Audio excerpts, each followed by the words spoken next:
Hello again, Struck. Welcome back to my channel, to my stream, where I'll be testing something called Power Chord, which is turn-based tactical rock and roguelike game, post-apocalyptic setting where you fight using music, the power of music, with various types of musicians.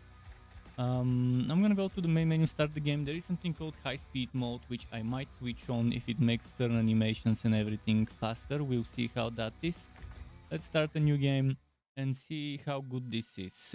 Regarding Superfuse, I still haven't gotten back from the Superfuse direct developers PR team, so I don't know whether I've been approved or denied a key for Superfuse.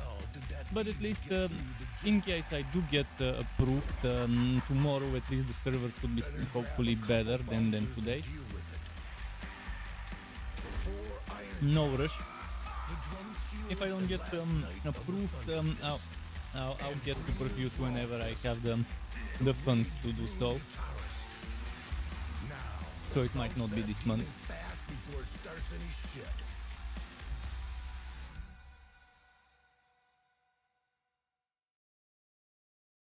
So let's enjoy Power Chord for today, and maybe tomorrow, and maybe the day after tomorrow, depending how much I like it. If I like it, I can definitely play it for a few days. This is, in a way, it's gonna be the type of game similar to Darkest Dungeon, similar to Circus Electric, similar to those types of roguelike games where the heroes are one in front of the other positioned, and you get various skills and stuff. But this one has the deck builder elements, so there's this one as well. You don't have preset skills, you have to rely on some randomness as well. So how to play? This stubborn knight of the fabled Thunder Fist wields powerful barriers to defend his band. These barriers will block an entire hit no matter how much damage it does. So full damage negation for a single hit, for a single barrier. I'm assuming it might have stacks, or maybe just always one stack. We'll see how that goes. This bitter brewmaster never saw a hit he didn't want to take. Grimnir gains rage. Charges by... Oh, he gains rage charges by taking damage, and then deals it back as extra damage. I think the rage and the charges both needed to be in red letters.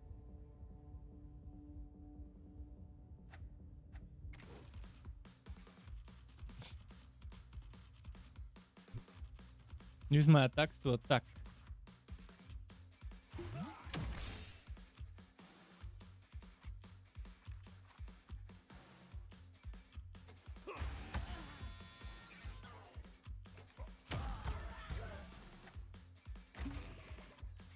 Okay, seems reasonable.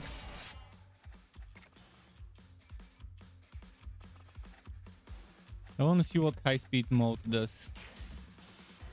Oh yeah, it increases the animation as I expected.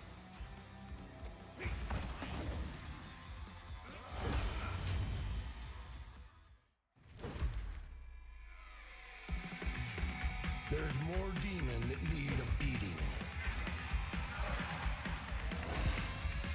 You'll need a bigger band if you're gonna clear them all out. Meet Stitch, a medical enthusiast on vocals and the closest to a healer you're going to find in this whole damn city. Or Lim.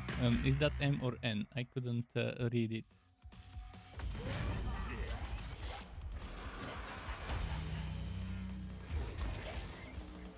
Weak singers that can't hold a note alone but can power up the entire demon band. The Screeching Minion. Introducing Stitch, the medical enthusiast. Your self-appointed medic is always happy to help but takes as much help as she gives. Aha! Stitch can power up bandmates while healing them using the blood charges she collects by dealing damage. And how does she heal herself then?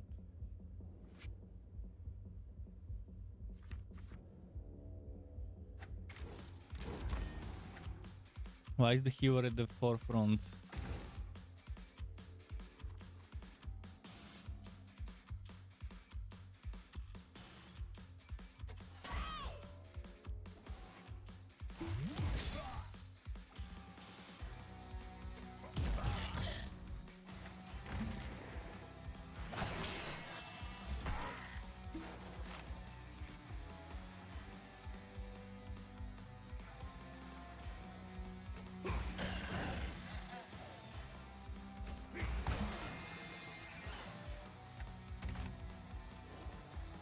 5 damage. Okay, at least I'm seeing the total damage, and or maybe not.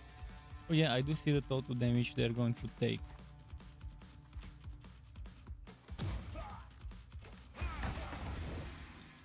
It's nice that I can see the exact damage and who will take it. Make that 3 more. Introducing Shinobi 13. A ghost of the Venom-escaped samurai clan. The Venom-escaped samurai clan. So f them up.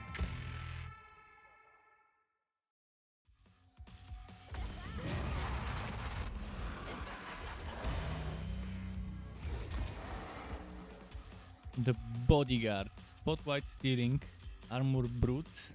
These drummers will take the hits meant for other demons.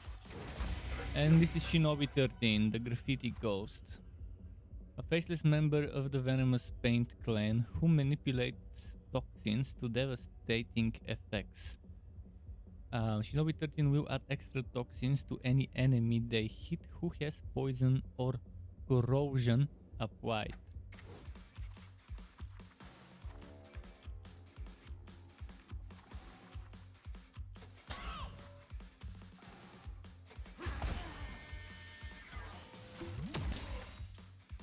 What is this thing? Energy. Aha.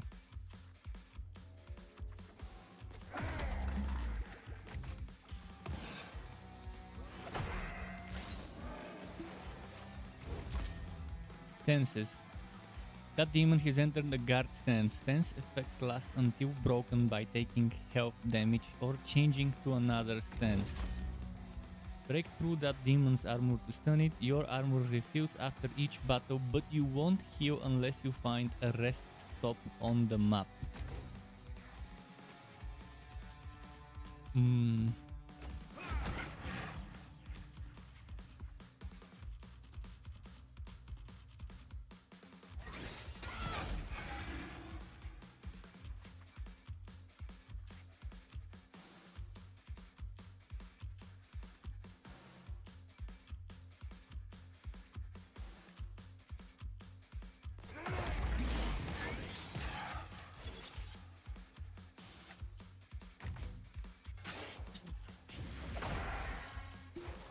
I need a heal.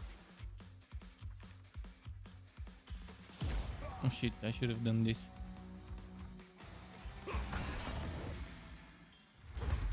Damn it!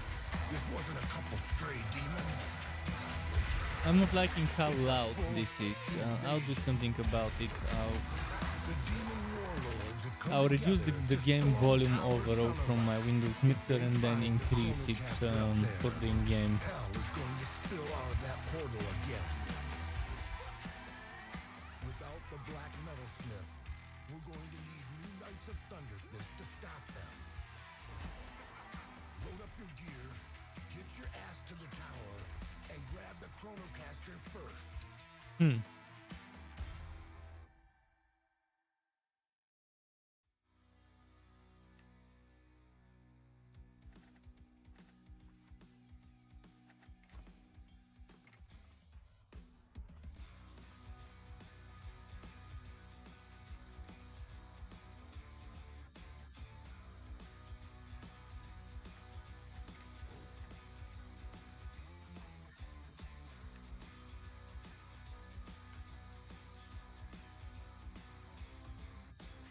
There's healing here.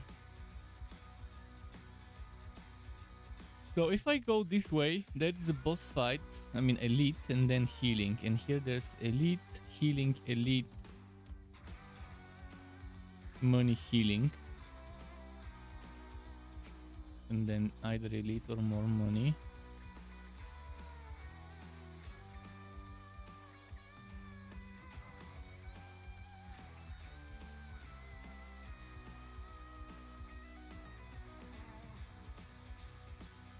This one has more chests, it seems.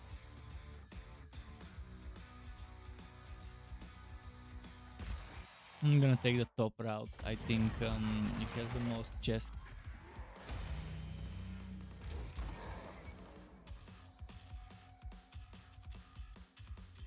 This bassist gain power while raining down attacks on your entire band. Okay, AoE.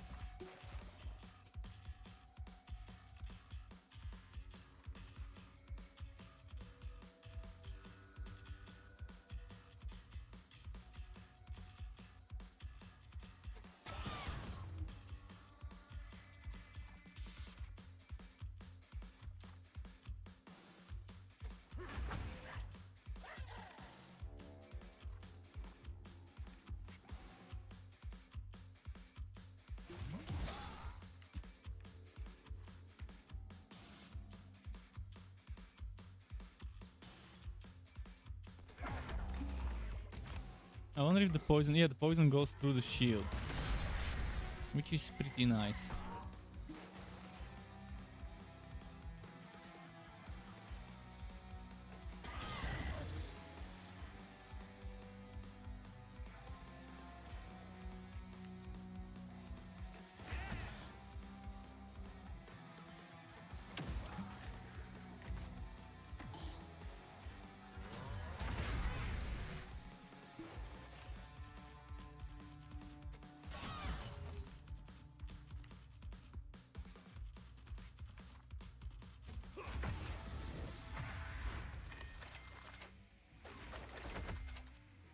Choose a reward.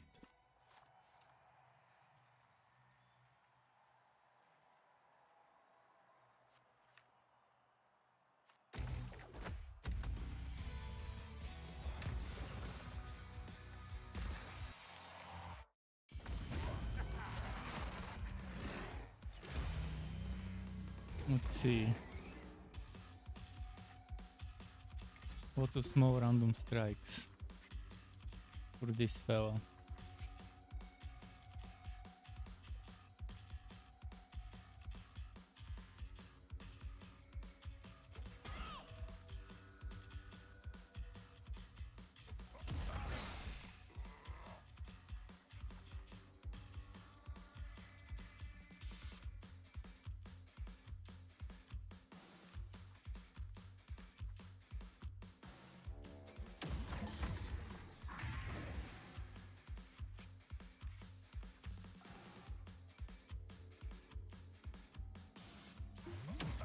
So barriers have charges, which is very nice.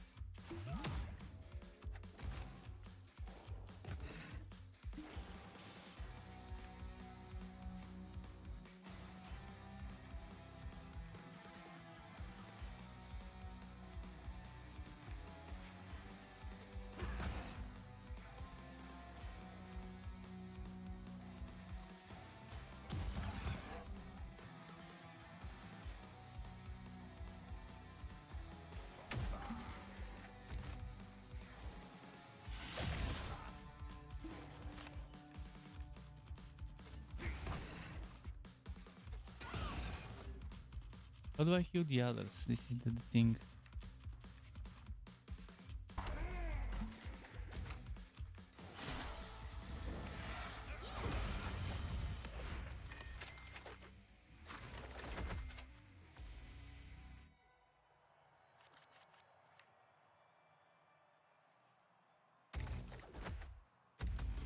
Okay, I'm gonna focus more on survivability with the pick when I select new card. And when I think I've got enough, I'll try to pick some DPS stuff. Although if there is no survivability option, obviously I'll figure out what to pick in terms of damage. Powers up when you hit it in a stance. Okay.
This one will get wrecked.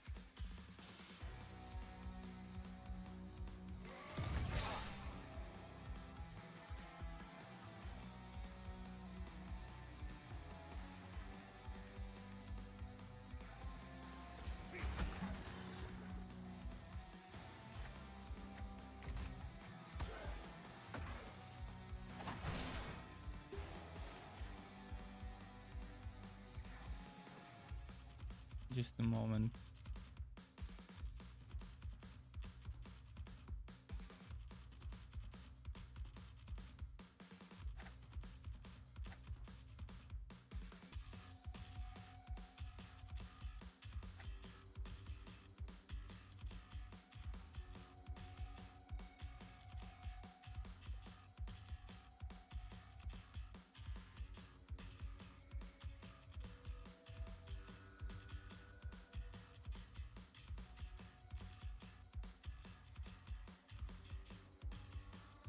Let's see.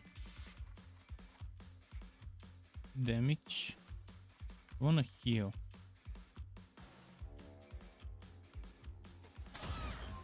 But then I need to use a support card if I wanna heal. Okay, let's just kill them.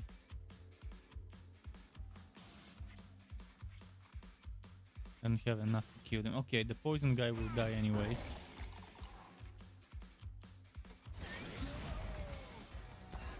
There we go.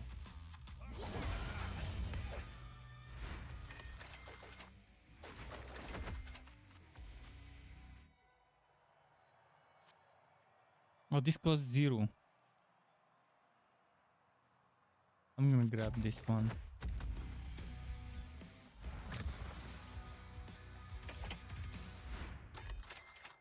Take my reward.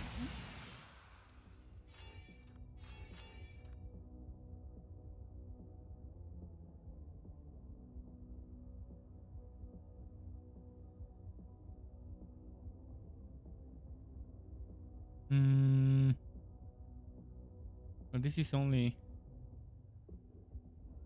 What do I... Oh, the energy charges. Yeah, yeah, now I get it. Those lightning thingies.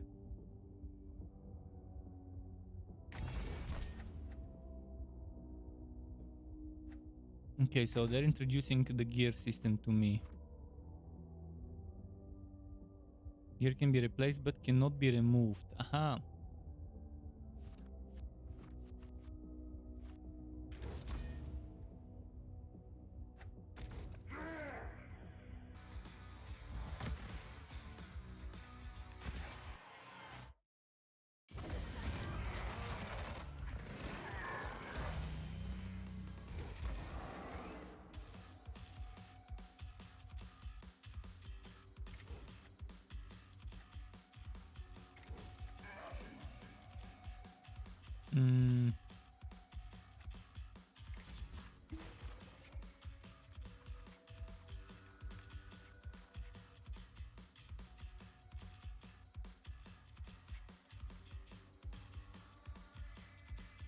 I should focus on...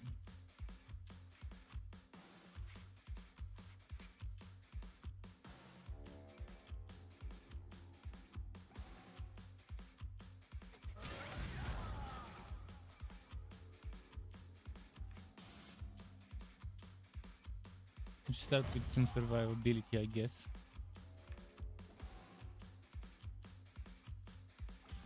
They're all armored this time around, so...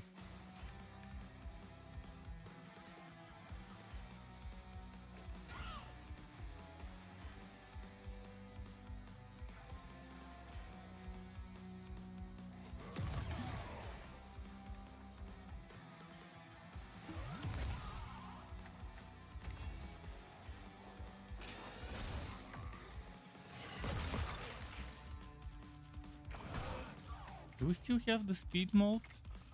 We do have high speed mode, but this is the highest speed I guess the game can be when it comes to animations and stuff.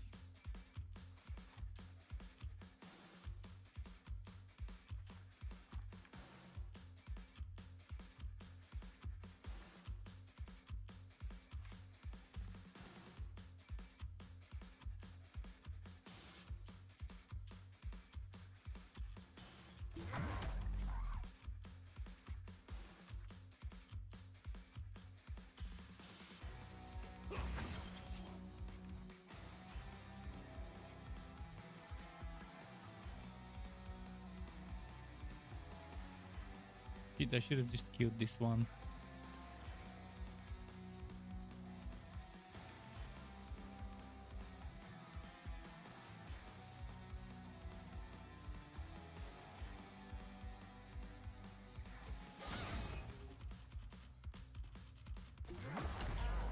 No, why did it go?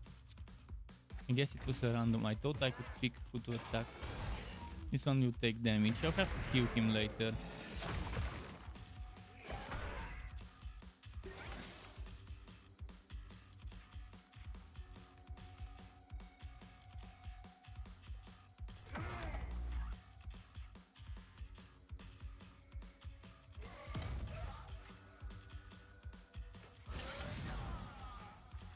Their damage is reduced.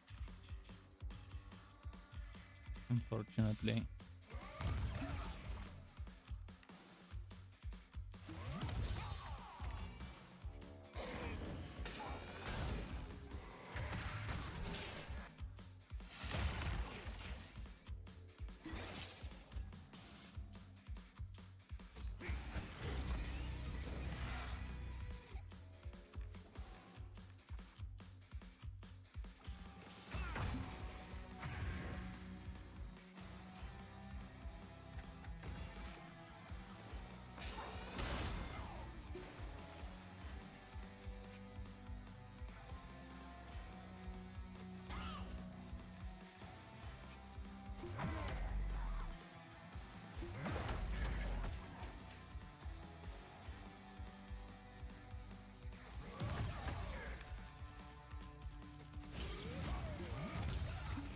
Okay, we've got this.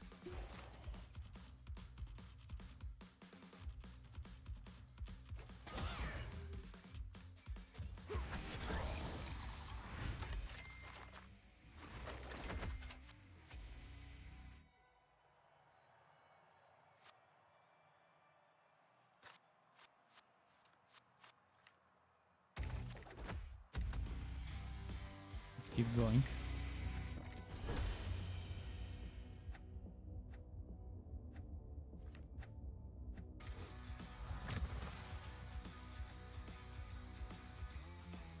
I'm gonna keep going up. You've got bombs. While taking a shortcut through a bar, you trigger a brimstone bomb that was hidden in the wreckage, and you could run away if it was just the one. But there are two more bombs, so you have to be clever to escape this trap.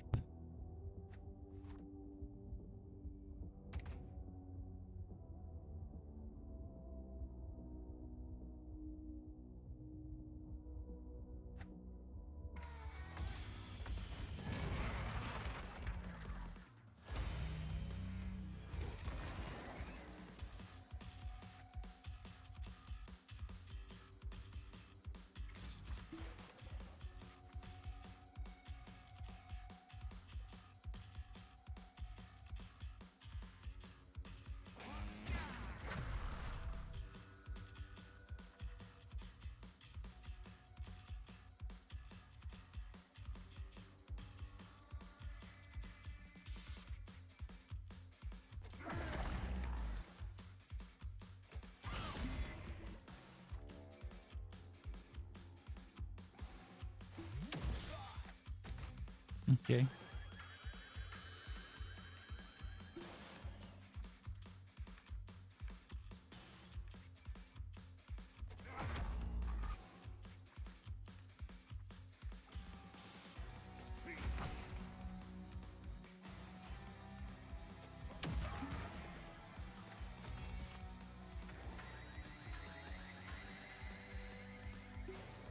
Shit will take a lot of damage here.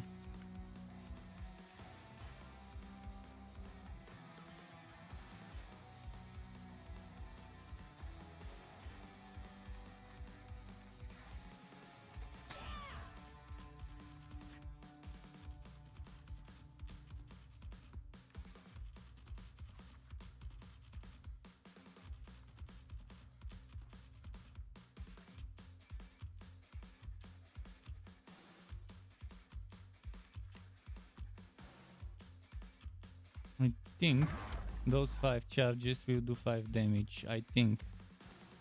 In any case, let's see. Oh wait, what? It hit the wrong enemy.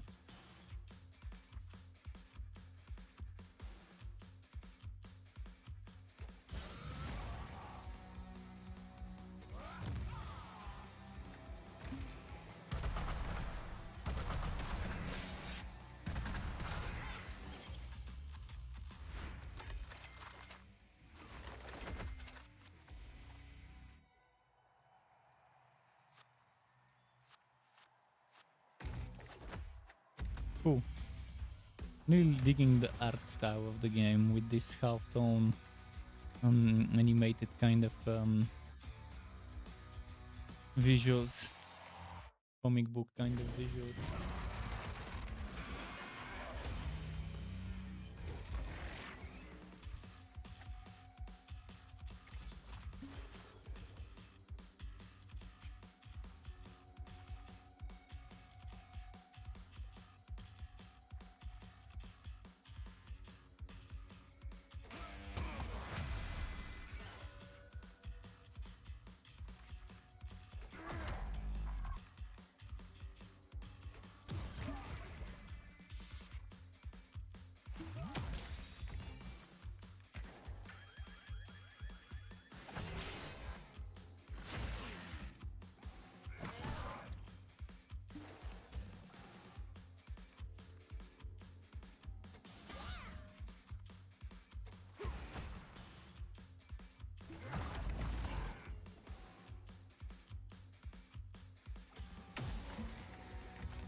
Okay.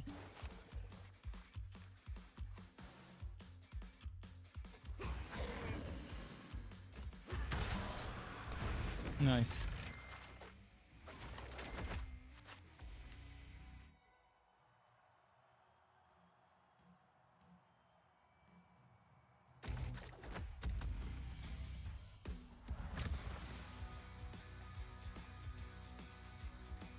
That other card I could have picked that said hold all cards in hand. I wonder what holding means. Does it mean I played but I don't lose it after I play the card? Or does it mean they remain for the next round as my hand?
Hmm.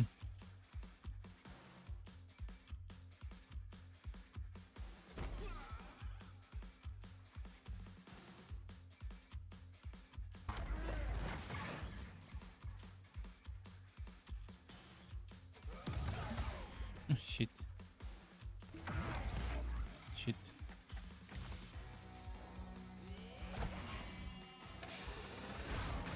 You don't get defensive, so now they're gonna take a lot of damage. I'm not getting lucky with healing cards.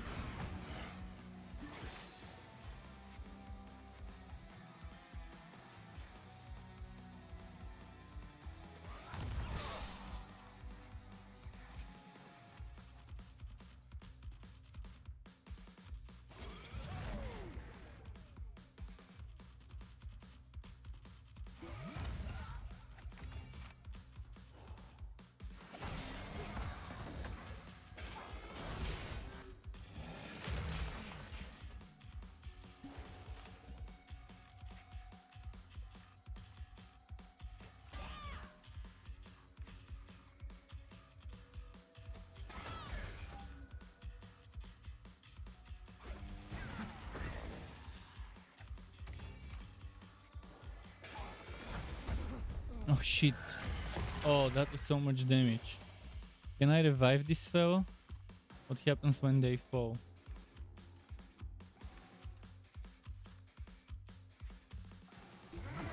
Not a fan of this randomness of the purple guy. He's dragging the whole team down. Also, the RNG kind of not the best.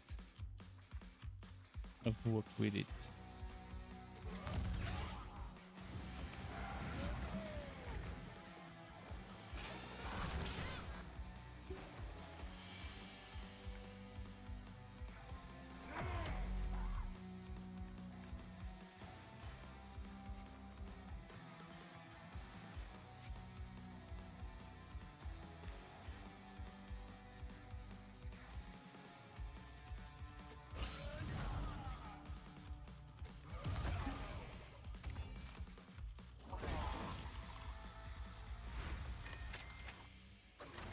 Come on, I need more healing.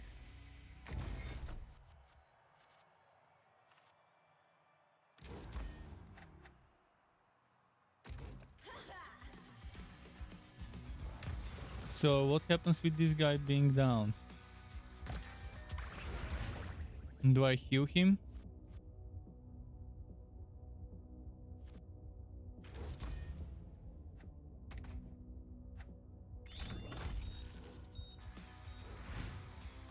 Okay, I had to choose.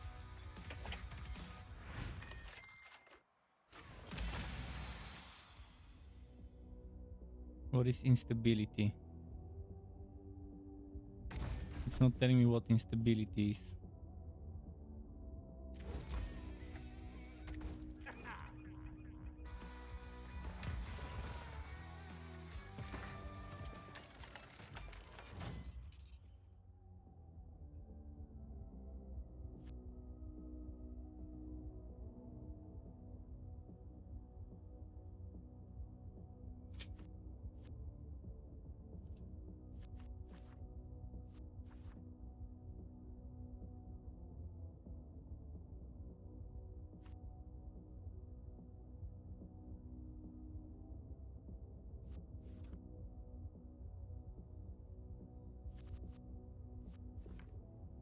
What is instability? Reduces resistance to damage and decays. Aha.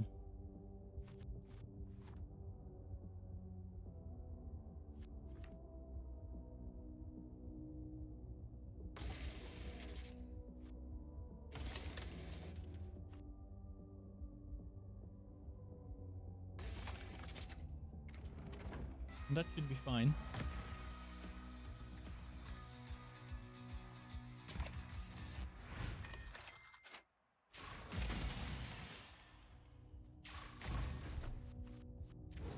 Definitely for this guy.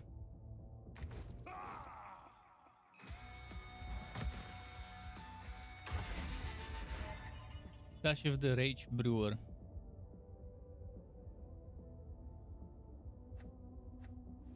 Receive one spell card. 2 spell cards.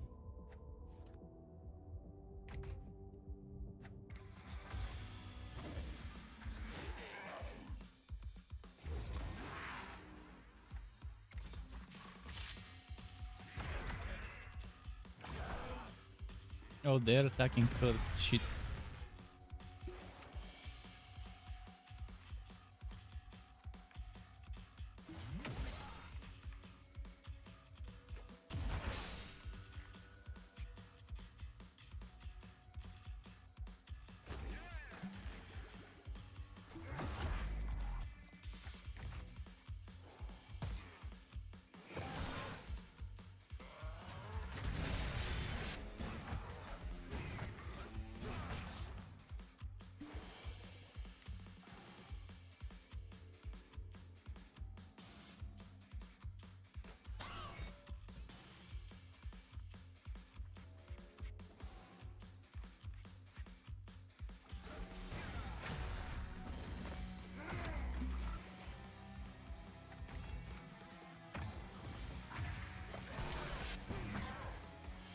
Nice.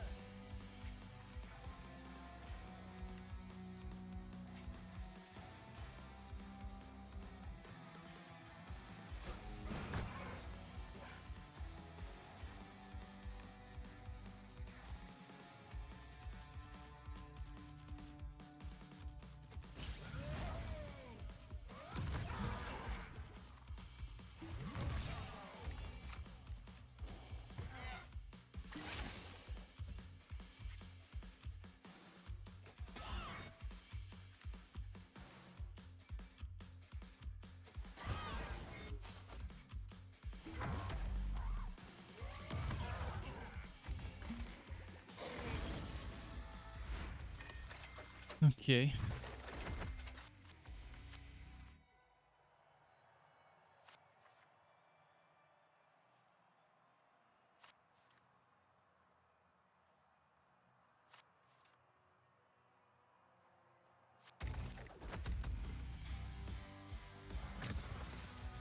Finally more healing. I'll pick the healing for the whole team.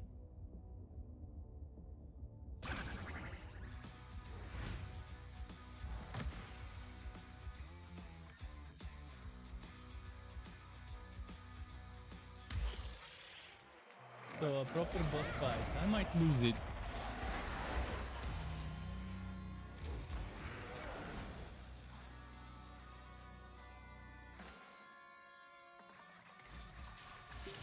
Yeah, I'll probably lose this fight. And I wonder what the roguelite elements are. What happens when I lose? What I'll get? One of the pros of this game. How's it going, Pierce? Did you try Superfuse?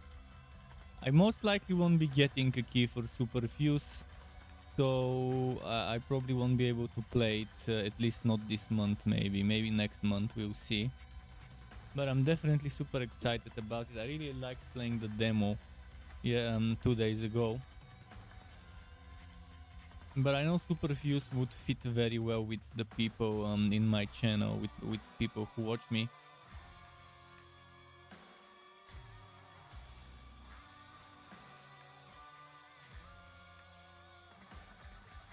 I'll definitely try to play it again soon though.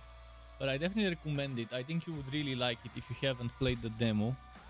Although it's early access, so there isn't that much. There is, I think, one type or two types of end game, and that's pretty much it. I think there's something like contracts or whatever, bounties or whatever it is, and you fly around different planets, and that's pretty much it.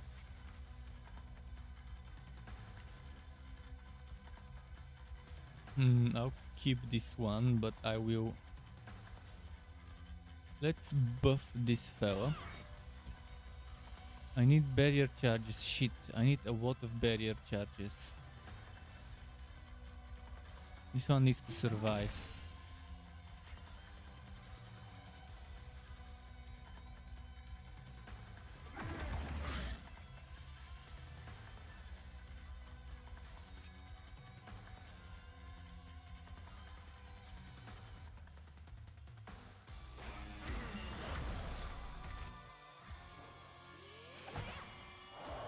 Oh shit. Oh.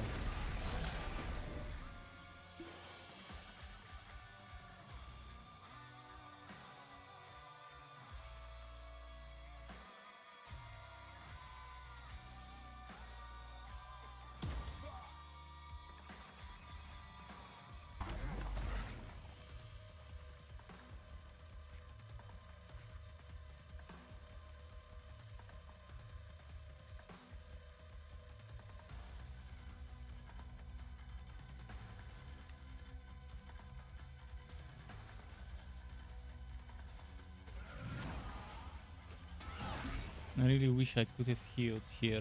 I'm not a fan that the healer is in the first row. And apparently I cannot change this. Although I guess roles maybe don't matter and everyone can attack any role.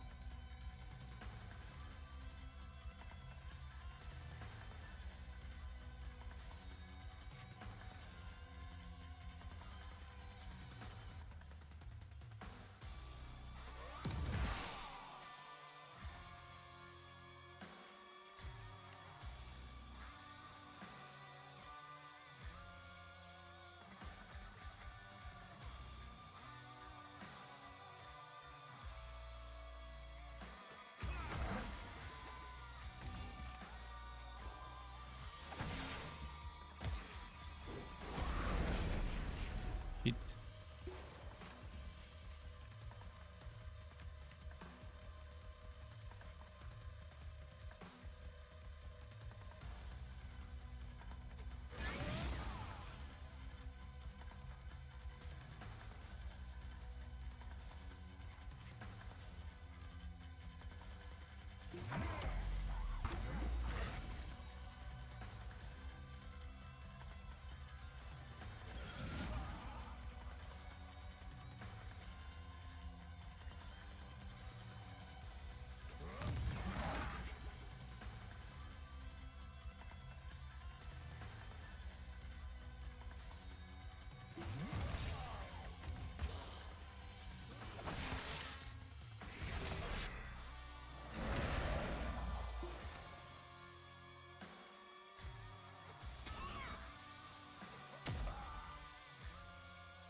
This one needs to survive.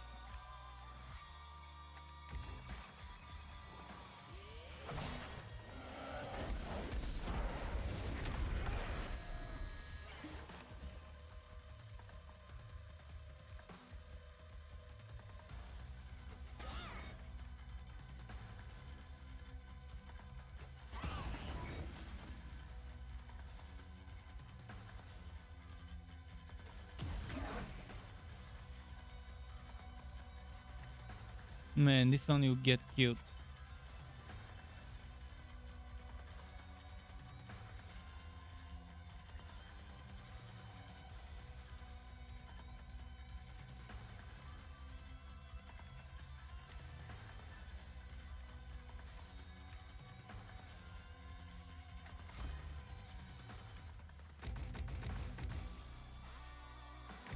Yeah, I'll probably lose this fight. Is this game truly my favorite game? I don't know. I haven't played much of it, but it is one type of game I would love. I like playing. One genre of games I like playing.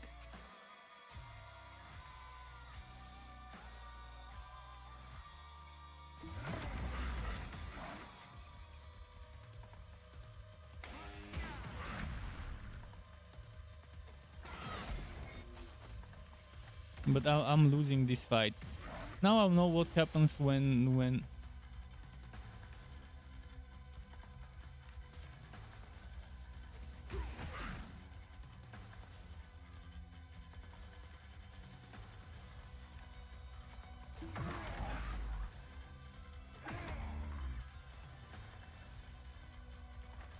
Now I know what happens when you lose. When you get wrecked. 'Cause it's a roguelite game, so I'm probably expected to not win on the first round, I guess.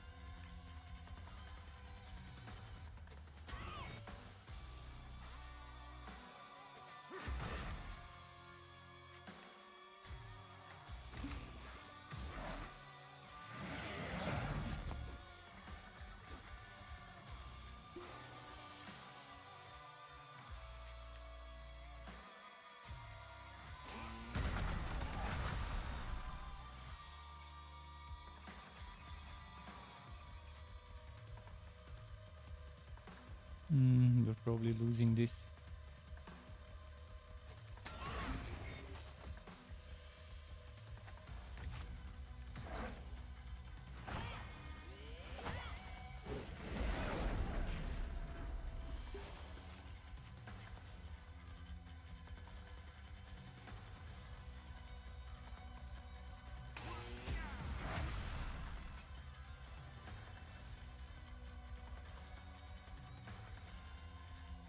Yeah, we're definitely dying here.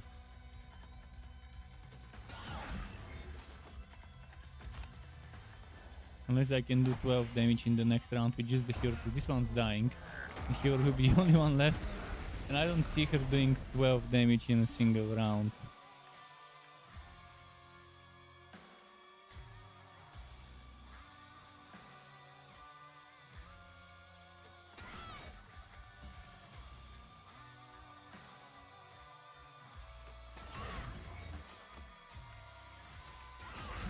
Wait, maybe I can win it if I can survive the next attack of the boss. I wonder if it ends after I beat the boss. Or whether... yeah, it was close. It was very close. But I managed to win with 3 dead.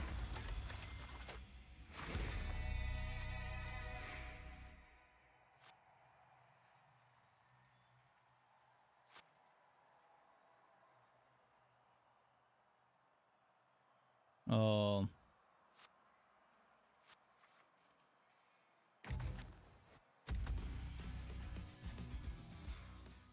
So what happens after the first boss fight?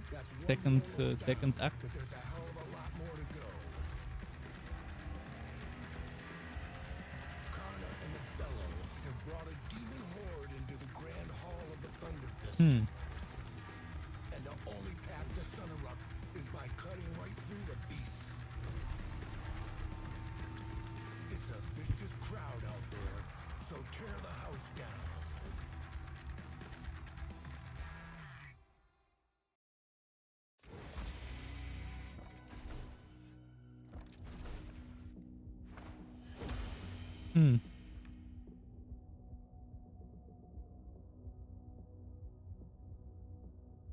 Energy Fisher Discordance. Discarding is moving a card from my hand into the discard pile. Okay.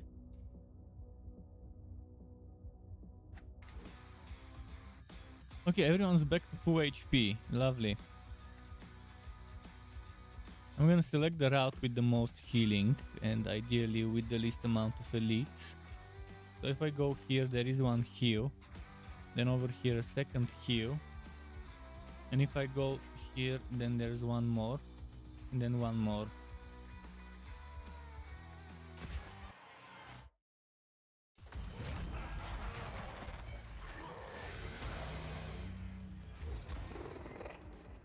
Pouring myself some juice.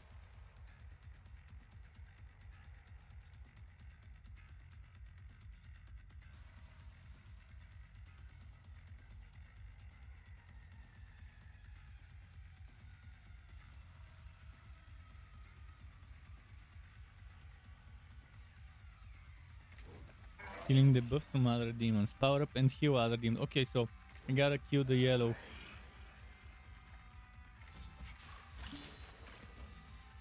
Was this one the heal? Yeah, this one is probably my first target.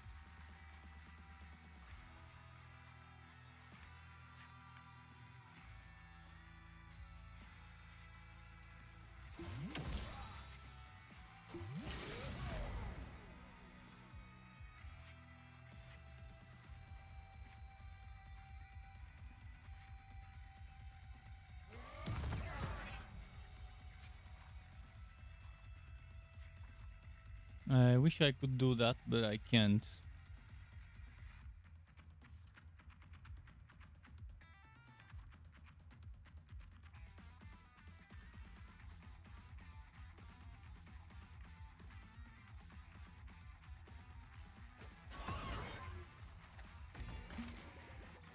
Let's see.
Nice.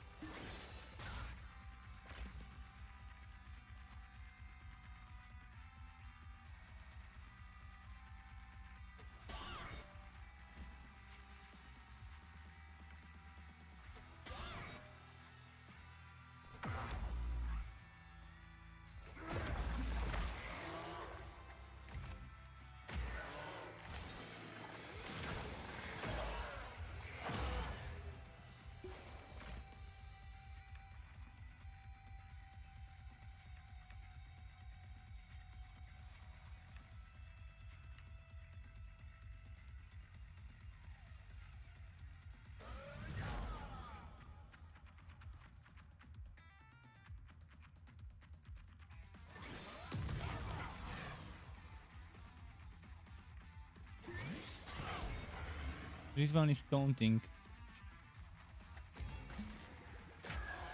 And this one's gonna die again. Stupid poison.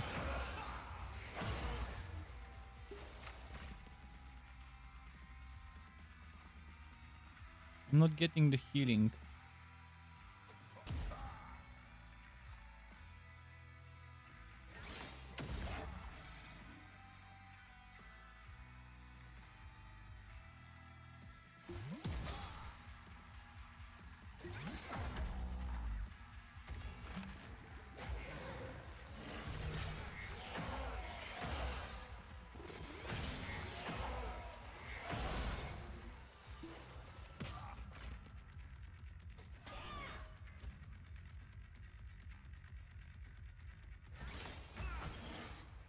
Shit. Shit. This one's gonna die.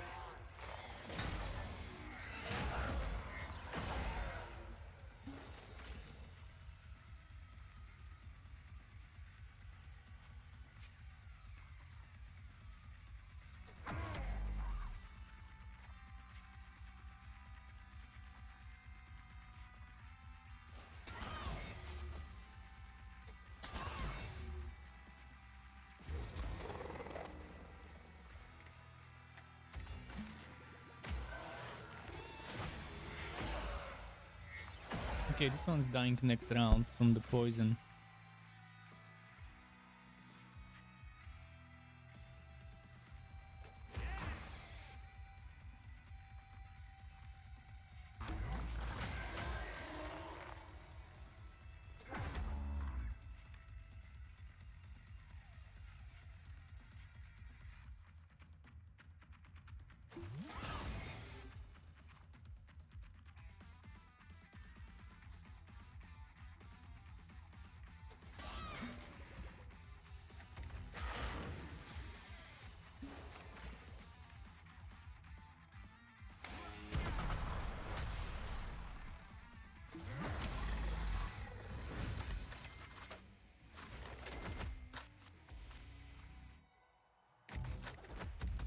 I need more damage.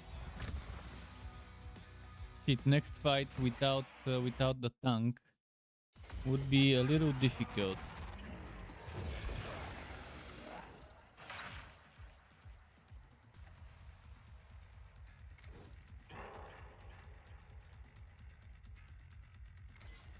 Oh shit, this is gonna be a tough. I'm probably losing this fight, and we'll see what happens when I start over.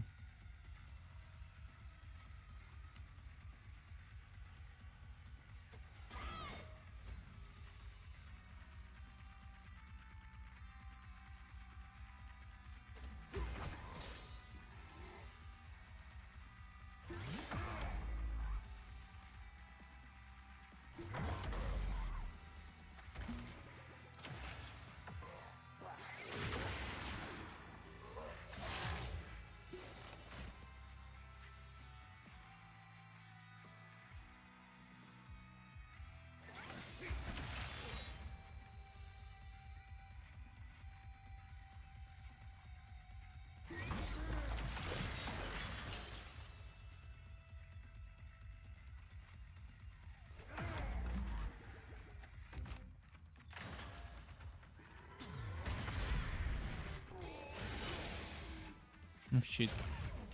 Oh shit.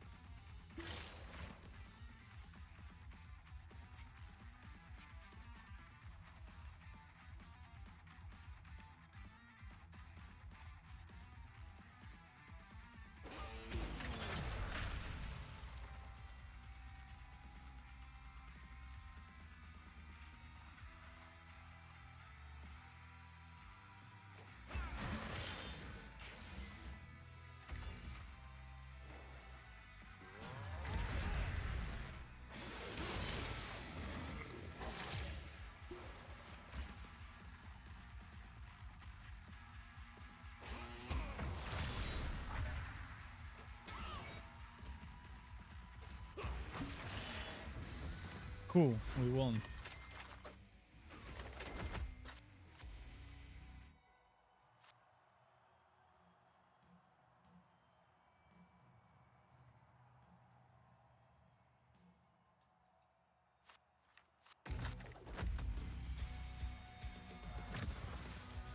No, I have to revive rather than heal, which kind of sucks.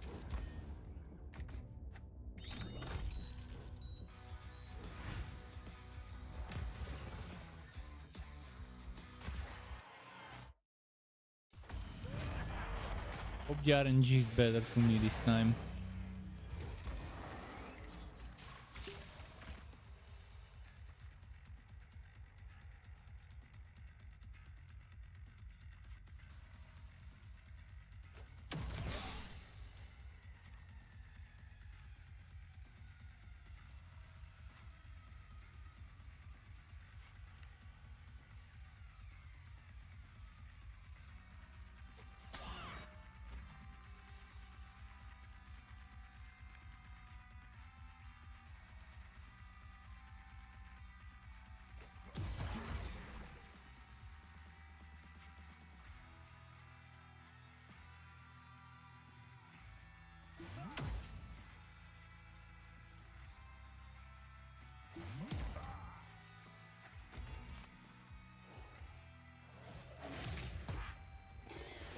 Shit, look at the armor they got.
Okay, one of them is down.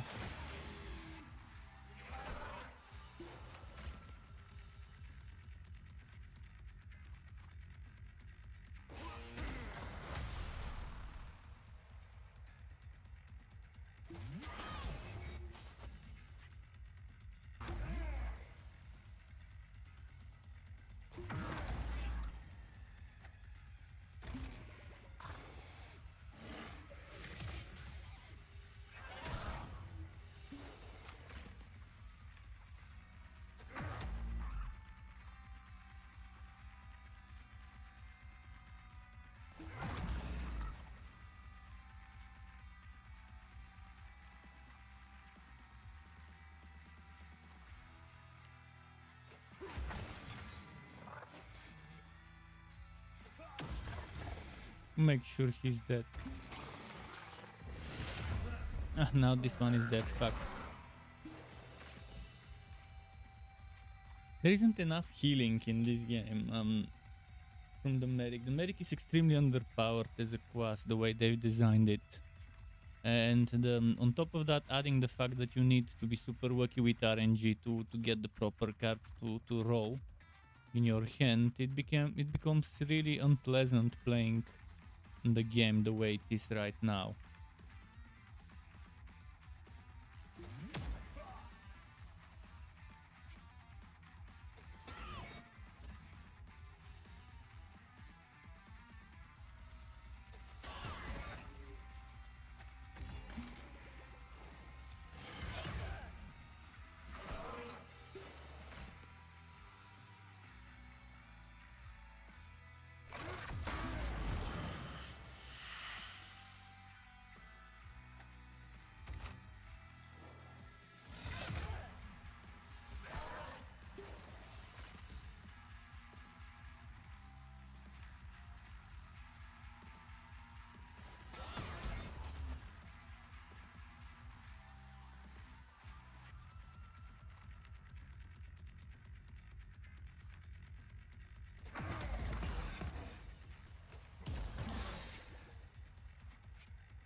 I could maybe use this opportunity.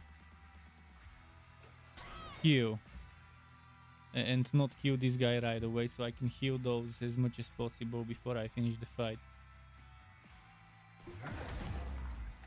Because I think if I keep it 3v1, there is no turn limit, so I can take the opportunity to use this whoop hoe. Just keep healing them.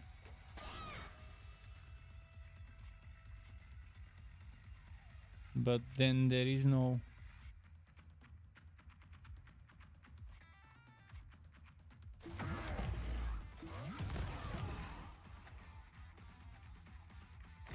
I don't want to kill it right away.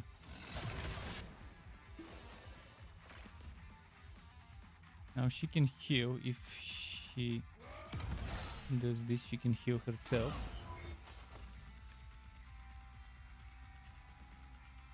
Let's keep adding barrier and armor.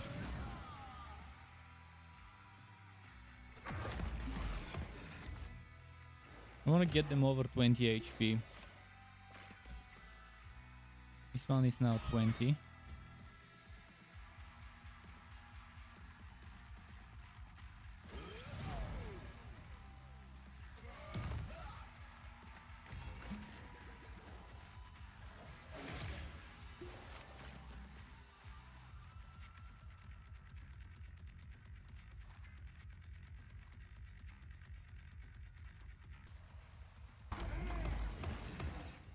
Okay, she's gonna heal.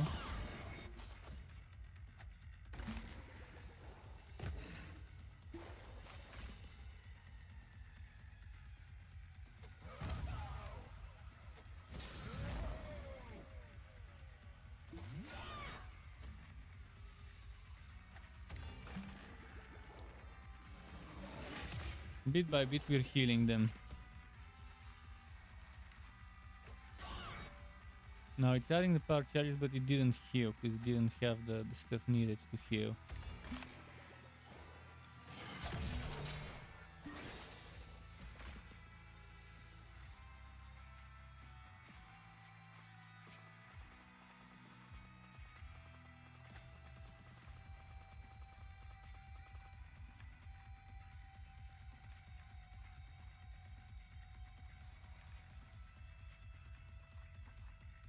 Doesn't let me play. Ah, there we go.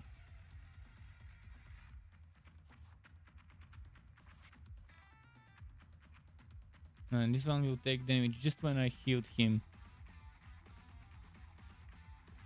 But he has armor, so it's fine. I doubt this one will deal damage through the armor. Yeah.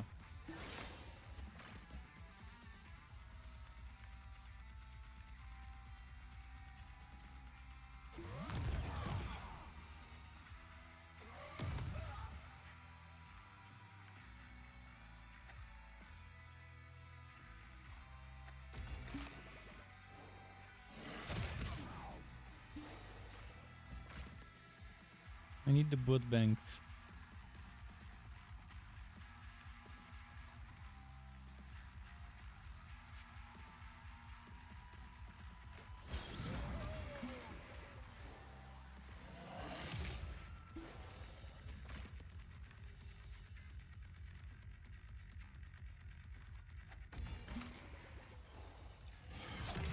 Come on, give me some blood bank stuff.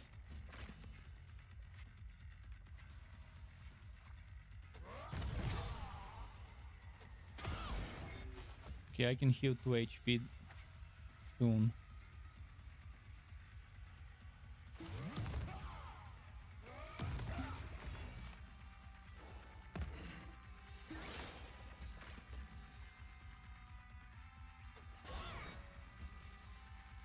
And I guess that's it, no more healing.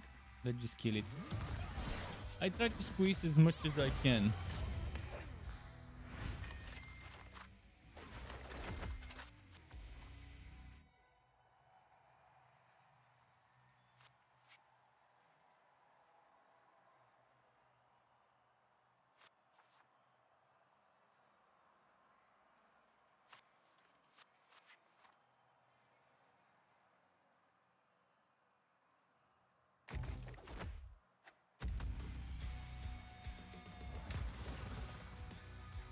But yeah, I'm not winning. I mean, I have to do an elite fight without my biggest damage dealer.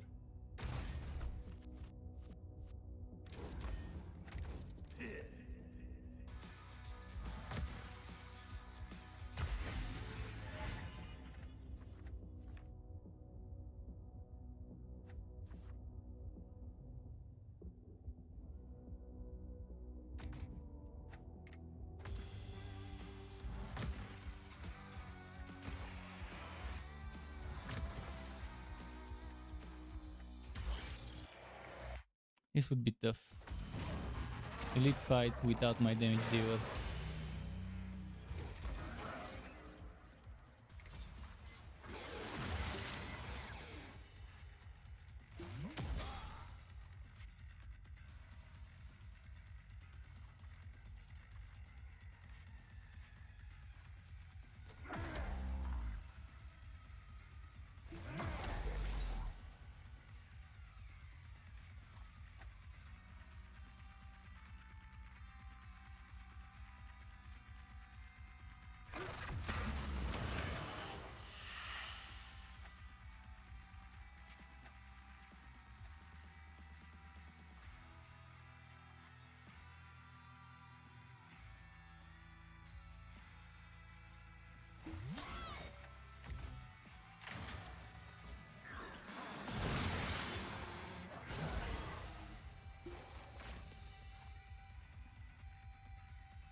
Hmm.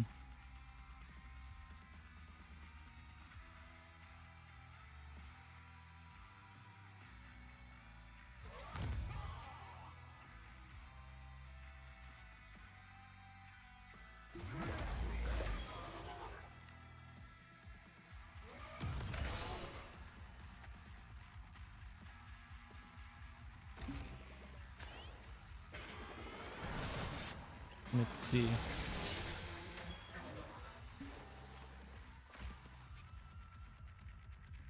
Just a moment, I received a message. Wonder if it's important.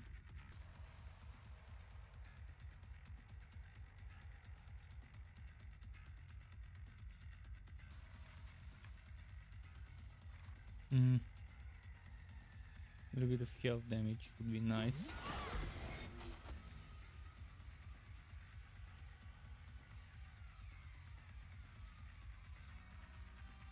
Just a moment.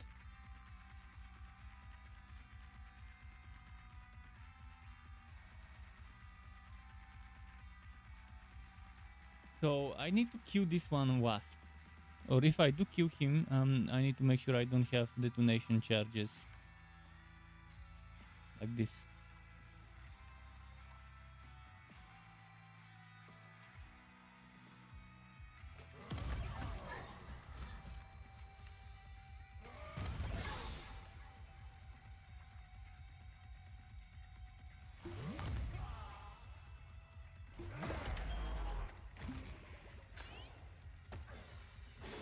I need to win defeat this guy first.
hope this one survives. He died.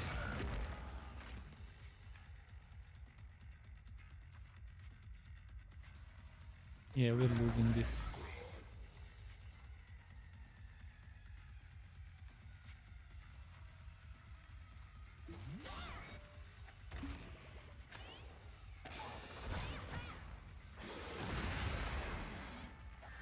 I wish there were difficulty settings in the game.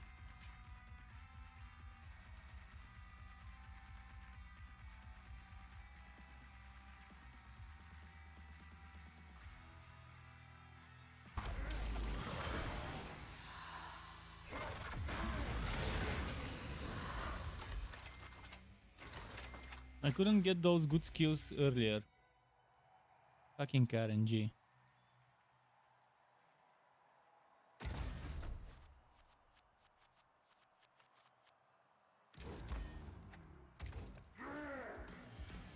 No, I cannot revive both of them. I can revive only one of them.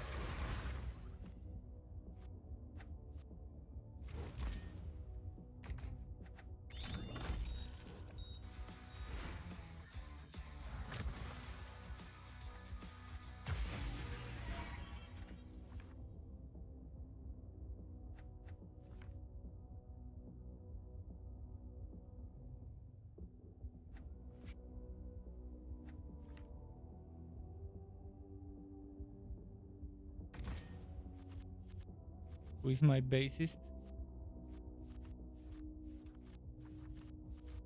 Oh, the purple one.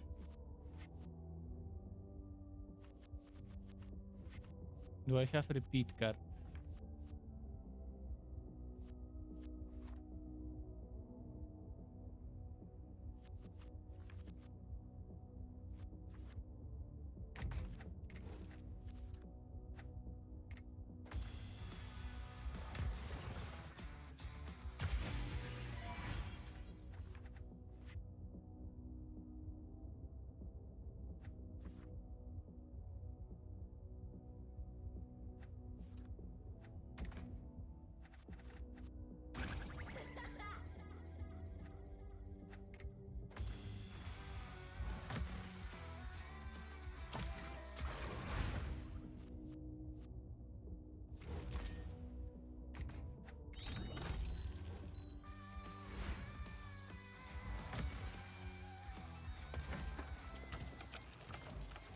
Okay, one bent energy on Q.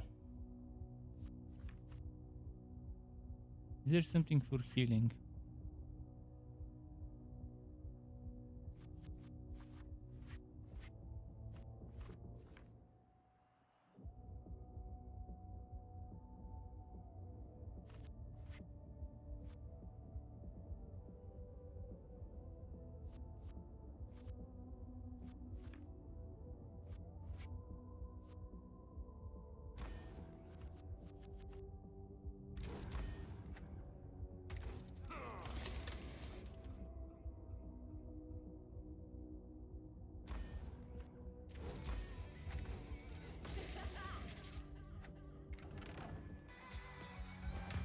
Okay, now heal everyone for 30% HP.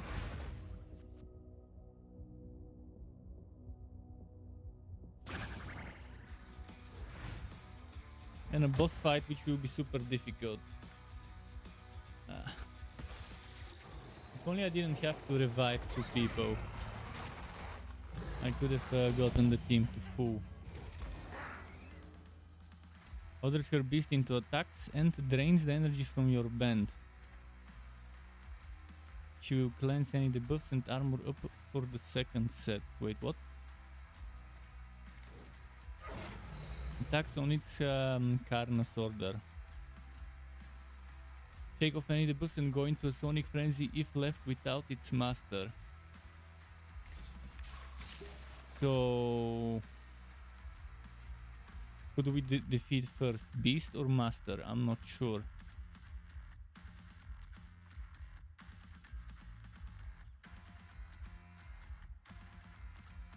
Gain 5 power charges. When this character is how I foes, they cleanse all negative effects from them and gain 25 armor. I think it's better to defeat the big boy first, but I think considering that it would be easier to defeat the woman, it might be better to just defeat the woman. 5 charges, not that bad of power. And I'm assuming it won't get 5 power every turn, just once. Whereas with this one it will get 25 armor. But killing 270 damage versus killing 90 damage. Obviously I'd rather do this one. Goddess is back, how's it going? Welcome back. How are you today?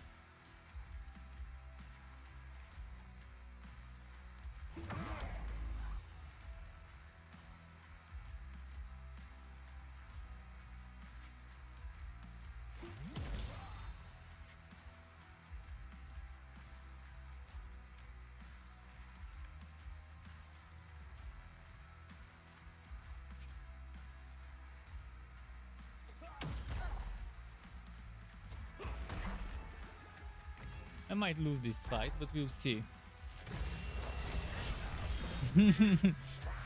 He's a striker pro at this game. I tend to disagree regarding that when it's a game I've just started playing.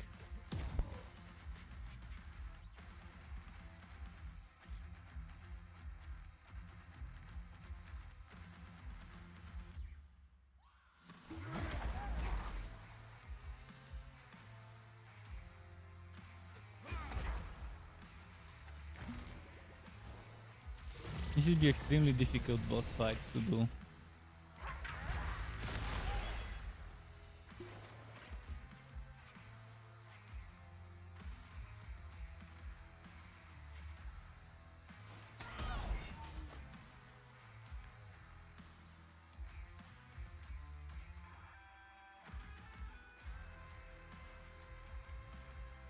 I won't be able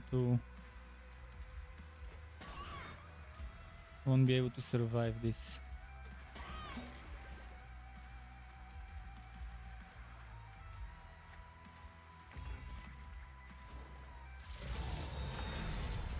I wonder what happens once a run ends. I'm assuming since it's a roguelite, not roguelike, there's probably some upgrades that you can do after a run is finished, and we will know very soon because it seems like this is gonna be the fight where I get defeated. I can't handle all the damage they're doing. It's impossible right now.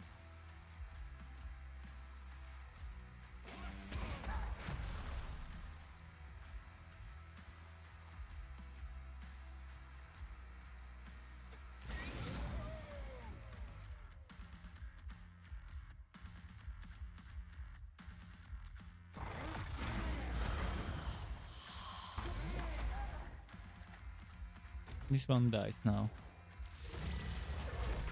Probably should have guarded that one rather than this one, but it's okay.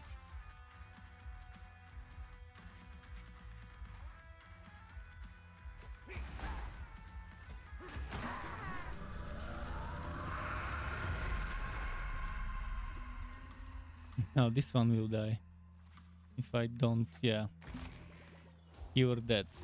Now with the cure dead and the tank dead and this guy being dead in the next turn, that's it. Fight over.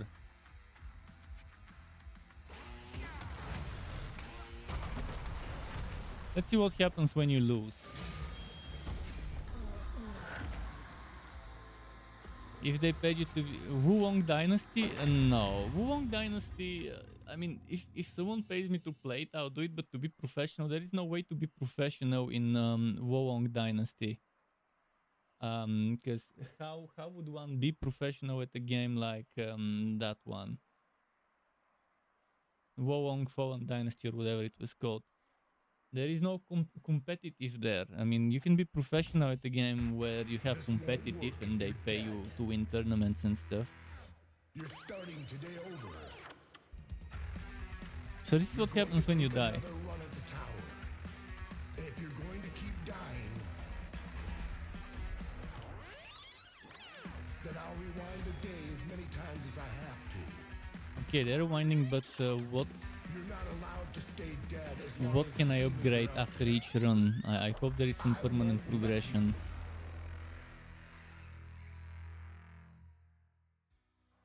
But yeah, Wulong Fallen Dynasty is definitely not my kind of game. It's a rogue. It's not roguelike. It's a Souls-like, and you know how I dislike Souls-like games. And they mentioned, the developers themselves already mentioned, the game will be extremely difficult and it won't have difficulty settings. It's not gonna be like Steel Rising, where I could lower the difficulty and enjoy it as a casual player.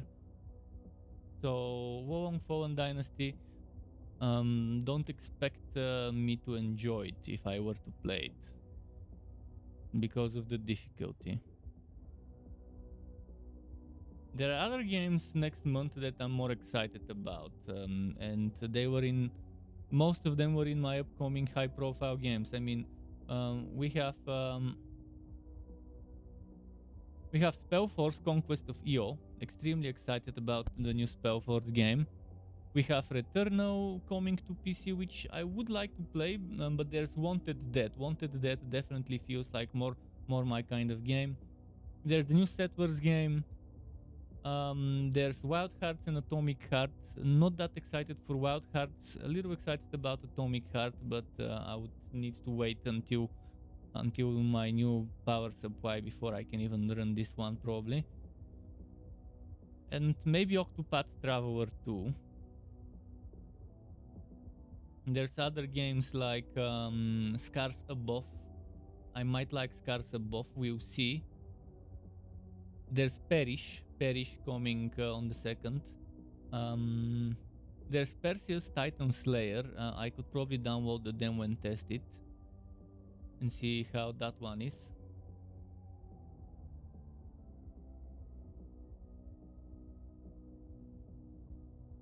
So there are games coming next month that I'm excited about, but Wulong Fallen Dynasty is in March, to be honest. It's a March release, early March. So it's definitely not gonna be the next game that fits me. Wait, I've got a new character, a new tank. The Riot Gladiator. So, well, am I gonna be able to decide what my team consists of? So this one builds stone charges by attacking armor and then spends stone charges to create armor or attack enemies. Good, but so there's challenges. New abilities, gear and character.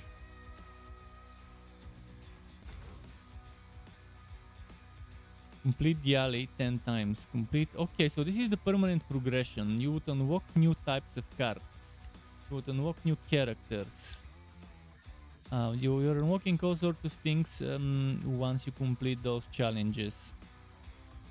And that's how you grow stronger. That's how you unlock the good skills and the good items and stuff like that.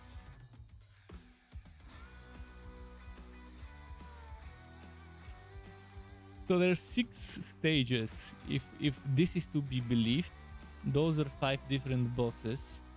Okay, maybe not this. So 1, 2, 3, 4. 4 bosses, and the one I've defeated 5 bosses. So 5 stages most likely. I managed to complete one stage, and the second stage boss defeated me in my first run.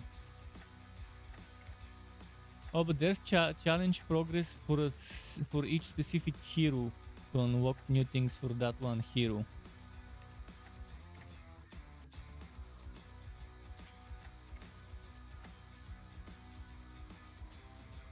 Tora Vault. I haven't unlocked Tora Vault. Defeat 50 boss demons and I will unlock Tora Vault. Ember. Defeat 30 furnace demons to unlock Ember. Asher use abilities to draw a total of 50 cards to unlock this guy. Okay, so there's a new heroes. 1, 2, 3, 4, 5, 6, 7, 8. 8 total heroes, and I've played with 4, and now I've unlocked one new of them. And on the 2nd of February there is a new hero coming, by the way. Kite the heavy... was it the 2nd? It was in a few days. In a few days, Kite is coming. Let's start a new game. 1, 2, 3, 4, 5, 6, 7, 8, 9, 10, 11, 12. So 12 heroes, but 12 planned heroes. Right now you have access to 8 with a 9th one coming soon. Is that it? 1, 2, 3, 4, 5, 6, 7, 8. With this one probably coming soon. And then the others that are coming soon, you don't see them as images. So this definitely is the first one coming soon.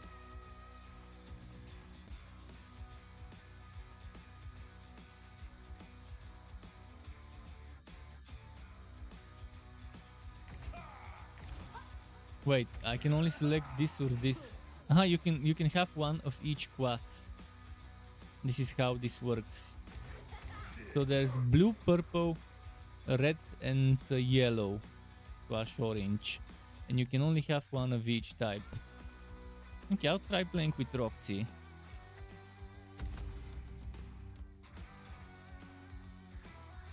You're saying Returnal is not really good?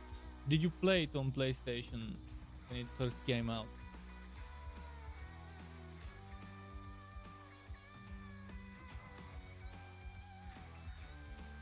I'm gonna take the one with the most healing,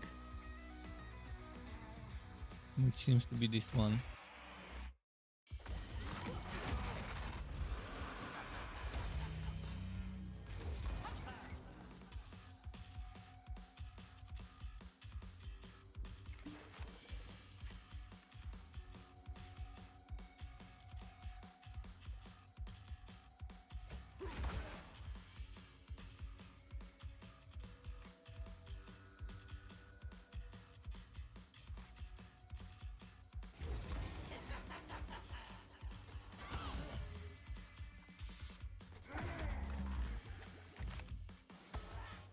I don't have PlayStation 5. I don't plan on getting one for a long time. Neither do I. Neither do I. I'd much rather stay on PC. I enjoy PC more than console.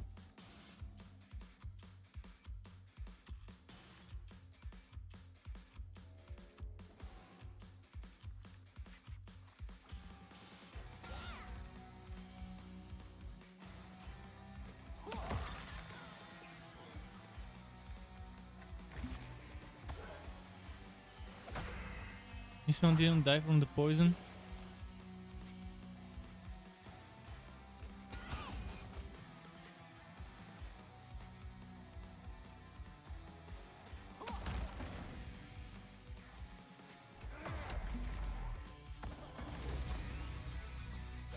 But Returnal is coming to PC. That's why I'm mentioning it. It's a PlayStation 5 exclusive, but it's coming to PC next month.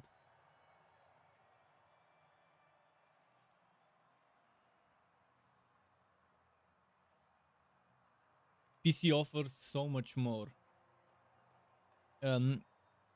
Take the console exclusives for Xbox and PlayStation in 2022. They weren't something that that would make me want to switch to Team Console, just so I can play those games.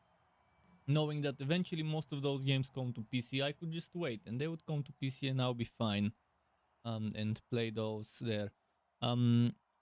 Even when it comes to VR, VR on PC is also growing a lot. Not fast, but enough. Not super fast, but fast enough in terms of titles. It's just that not many developers want to develop for a niche market, especially not with a big budget. So even VR on console is kind of they're making VR games for PC as well. So there's that to consider.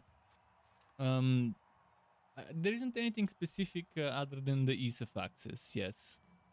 And the entry price for console is much cheaper than a console at $500-600 can definitely do much more than a $500-600 PC.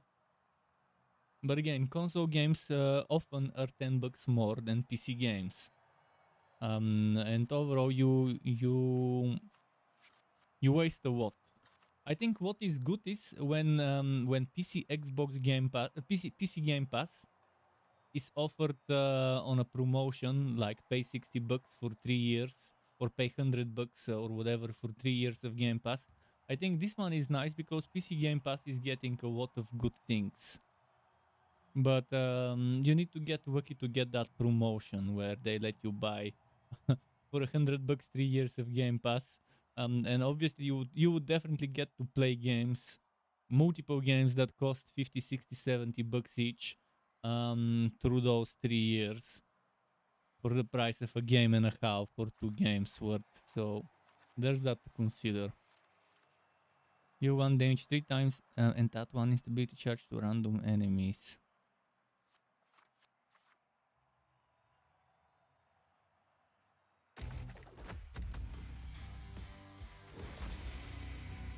PC Game Pass is getting better and better. Especially this year, there's some interesting titles planned for PC Game Pass. Thanks to Bethesda.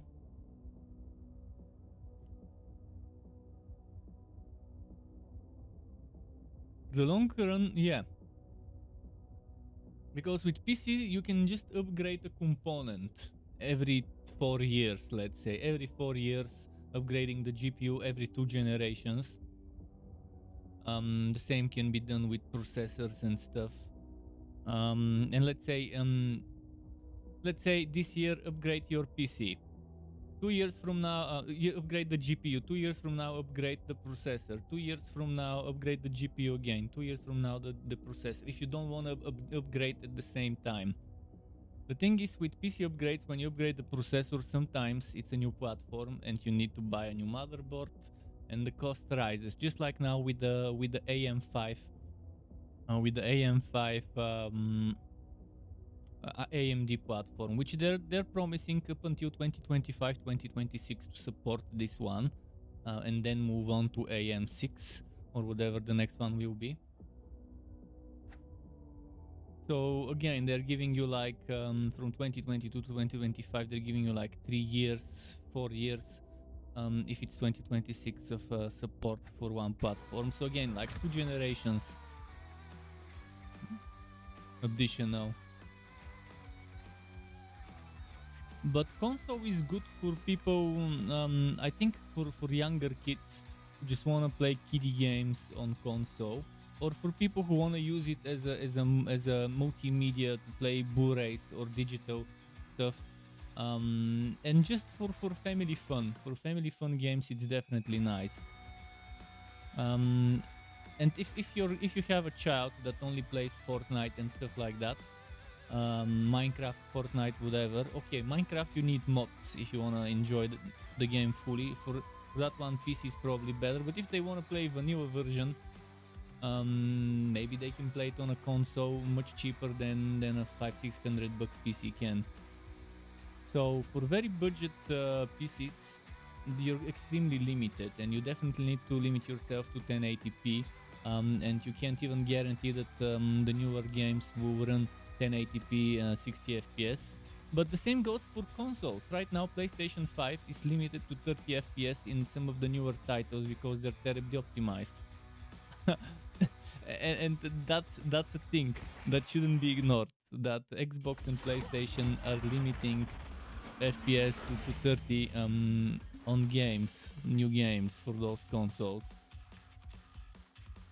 Because I guess the hardware wasn't strong enough for future proofing 2 years after the consoles came out. Okay, already 3 years after the consoles came out.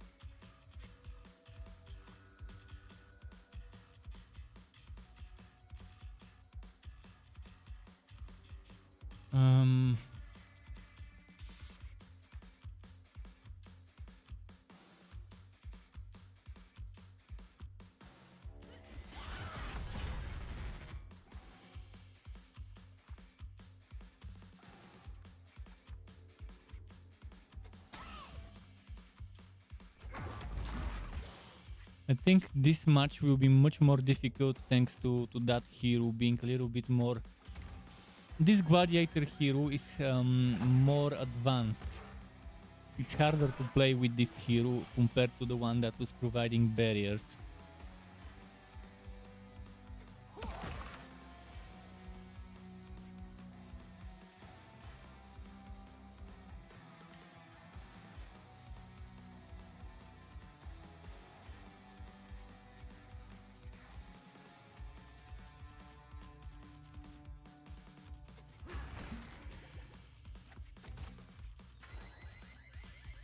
Now I need to do 15 damage in a single turn. I don't think I'll be able to.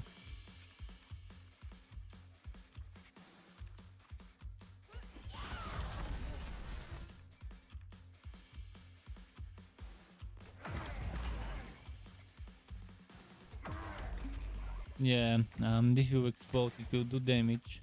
Can I just restart the run?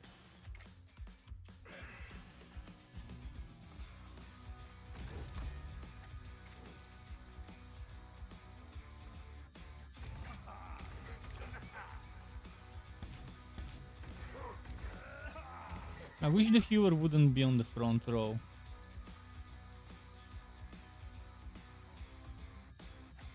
I'll play with my previous team. I'm not a fan of this Gladiator one. The Gladiator one probably would synergize well with some of the others.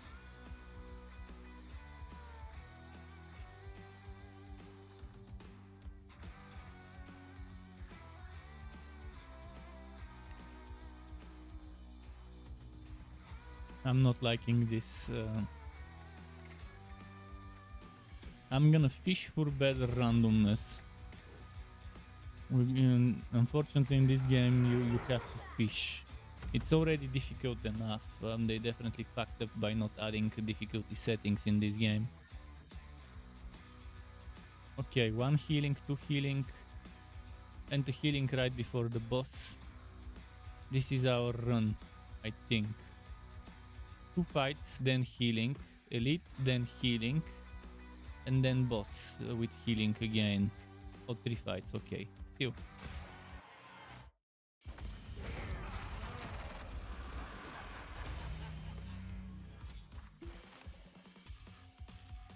Nintendo console, for Nintendo console you need to buy it because absolutely no chance to come to PC. Some of those games don't come to PC, yes. Some of them. There are some games that are not Nintendo exclusives, and that's fine.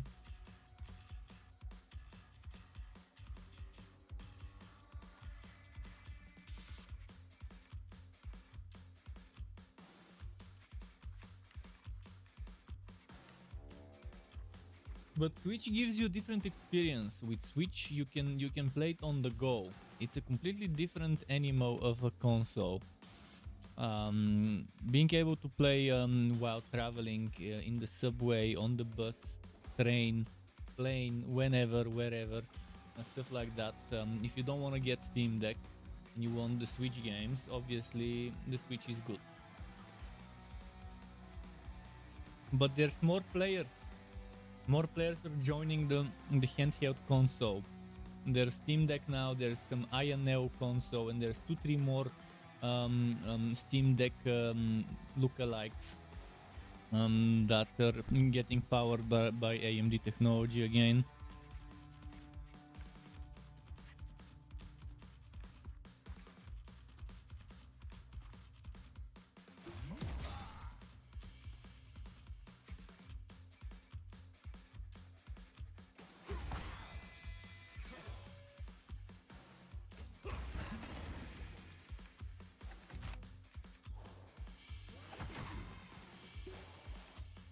AMD are taking over a what there was news yesterday or 2 days ago where they showed numbers of Intel's profits and revenue dropping by like 114%. I'm not sure if I used the right word, whether it was the revenue, whether it was the profits, but something fell drastically, like a massive fall, and it's to be expected. I mean, AMD is taking big chunks of the data center and server market now, and and it's just because they have much better products. When it comes to consumer, to PC gaming and stuff, AMD still has kind of close sales to Intel maybe, but even there, AMD now recently has been getting, I think, better numbers. Even though Intel does have very competitive, very competitive CPUs to AMD, and that's coming from me being more of a AMD price performance ratio. AMD with this generation with the X models packed up with the prices. Now you could even try and get the X model cheaper than the non-X because of sales. They're trying to clear out stock before X3D models come, so they're discounting those MSRPs, and it might become a permanent thing, reducing that MSRP of the X and non-X models before the X3D comes. We'll see how that goes. But AMD with that 3D stacking are doing very, very good. By the way, there is something that they didn't mention when they announced the 3D stacked new generation. The one fully 3D stacked will be the 7800 X3D or whatever it's called. But the 7900 and the 7950 3D stacked models will only have 3D stacks on 8 cores. The remaining cores will not be 3D stacked. So when you're doing gaming, it will use those 3D stacked cores most likely. But when you're doing content creation, it probably would switch to using the other cores, and the higher boosts are for the non 3D stacked stuff. So they use some sort of trick to announce certain boost speeds and clock speeds. But those clock speeds and boost speeds are not from the 3D stacked ones, but from the non 3D Vcache, something like that. I mean, I'm not good at explaining this because I'm not a tech YouTuber.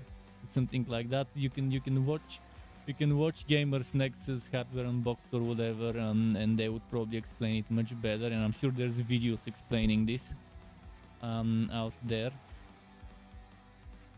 But yeah, when you buy the 12 core or 16 core or whatever 3D stacked CPU, when someone is buying that, they should be aware that not everything will be 3D stacked on that one. So AMD is trying to push innovative technology. AMD is trying to push freeware technology like FSR instead of NVIDIA's DLSS, which you can only get on NVIDIA GPUs. But AMD are not an angel of a company. They are still a corporation, a for-profit corporation, and profit is important, especially to shareholders and stuff like that. So right now, as you can see in the GPU market, AMD are adjusting their prices based on NVIDIA and based on how their product compares to NVIDIA's products. And since they had good CPUs, they adjusted the prices pretty high, and then Intel with their CPUs kind of swatted them. So if AMD has the best product out there, they would definitely try to market it the way NVIDIA would market their best products and stuff like that. This current generation of GPUs is total bullshit. 4090, good card, but extremely high price. And then the one I got, the 7900 XTX, still decent for the price point, but it should have been 100 or 200 bucks less, ideally. When it comes to 4080, total bullshit, definitely not worth it for that price point. Should have been 300-400 bucks less. Should have been like 800 bucks instead of 1200 bucks. The 7900 XT is only there to make you wanna buy the XTX or the lower, cheaper cards.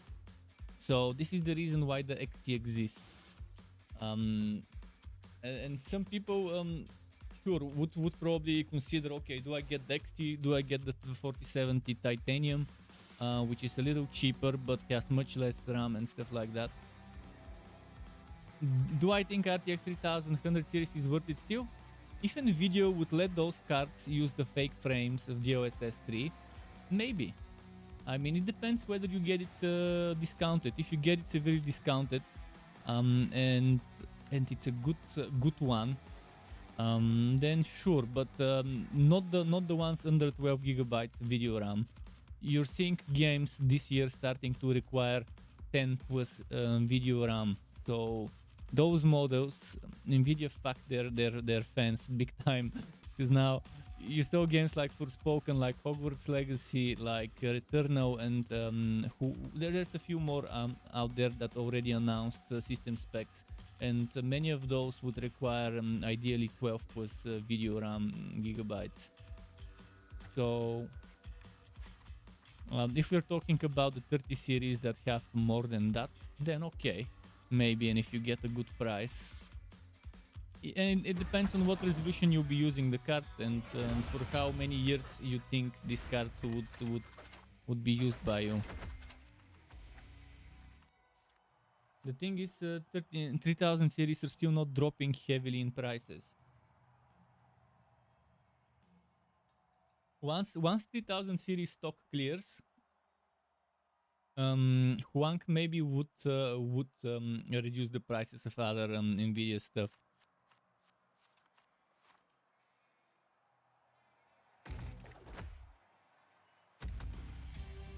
You don't usually play AAA games and only use 1080p resolution. Well, if you get yourself a good 1440p card, you will be able to push 1080p properly, no problem. But again, if you're considering upgrading, I would recommend getting at least 10, ideally 12 plus video RAM gigabytes, so you can future-proof for a few more years. For 1080p, you don't need that much, but I think 10-12 gigabytes for 1080p and maybe potentially 1440p would be fine for you. You need to tell me specific cards and specific budget, because I think 6800 XT is a very decent card from AMD for the price point. Maybe even 6700 XT, very decent for that price point. Compared to maybe what Nvidia can offer you at that price point. If I'm not mistaken, 6800 XT, was it, let me double check, was it 16 gigabytes video RAM? And if you don't care about ray tracing, the previous generation of AMD is still decent if you don't plan on playing ray tracing games. And you did say you don't care about AAA, so that means you probably won't care much about ray tracing either, because it's mostly on AAA games. $300 mid-range. $300 GPU, was that 6700 XT maybe? Let me double check. I think if you can get 67 or 6800 XT, it might fit, or 6750. So 6750 is 12 gigabytes. 67 XT 12 gigabytes. 6800 and 6800 XT are both 16 gigabytes. So all of those are decent. But let's see the 6700 XT. If you have a store that has decent prices, compare that price, because I don't know the price point right now, but I can check I can check for you on the price picker, on the what's it called, GPU tracker.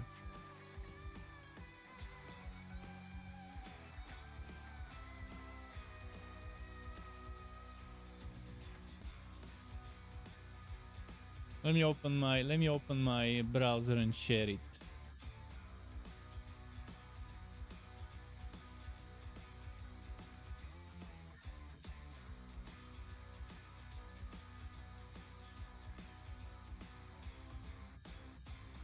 Were you in the US? Were you a US person? If I remember correctly, you were in the US.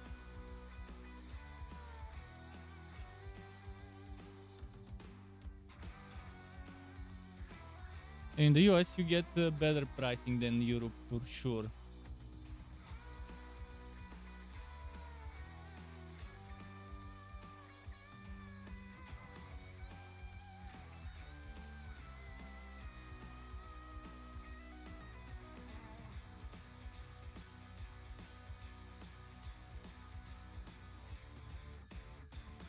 Let's see this one. This one definitely doesn't fit this pricing range. Although I think 6700 XT would be much better than the 5700 XT. So if you can bump it up. Let's see new egg prices. If you can bump it up from 6700 XT, you will future-proof decent RAM, video RAM, and in ray tracing, forget about ray tracing with that one. It's not high-end, and it's 12th generation, and 12th generation AMD performance was even worse than now. Right now, AMD has the performance of NVIDIA's 12th generation ray tracing. So keep that in mind. And the last generation was even worse, so...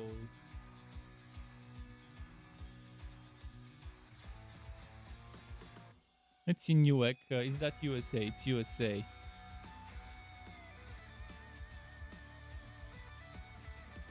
Okay. There are some that are a little bit over 300, and I think it's worth it to get 6700 XT over 5700 XT.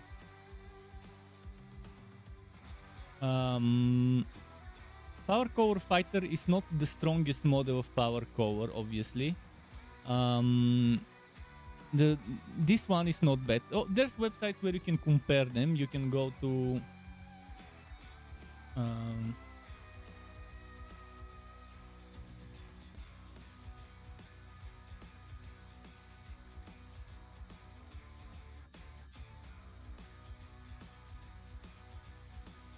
so over here you can select 6700 XT, and you can check the differences between the different models. Over here you can see the boost differences. You can see the memory clocks and stuff like that, and you can kind of have an idea which one's what. So this one here for you, if you were to consider getting this one or that one, Power Core Fighter and Swift 309. Swift 309 is with the base clock. It's not boosted, it's not clocked over the regular one. And the Power Core Fighter again, base, so it would be basically it would be based on the cooler, which one has the better cooler, but they're pretty much the same clock. Which one can overclock more? If you don't care about overclocking, as long as it runs stock, it's nice. Right now what they're doing is they're offering games with the old series. They're offering Dead Island and something else. Dead Island 2 and something else. And this one doesn't seem to be in the promotion, whereas this one is. But I think it's much better to maybe save up a little more, and instead of getting 5700 to get 6700 at this price range. Whereas if you look at NVIDIA at this price range, I think that's 3060 Ti.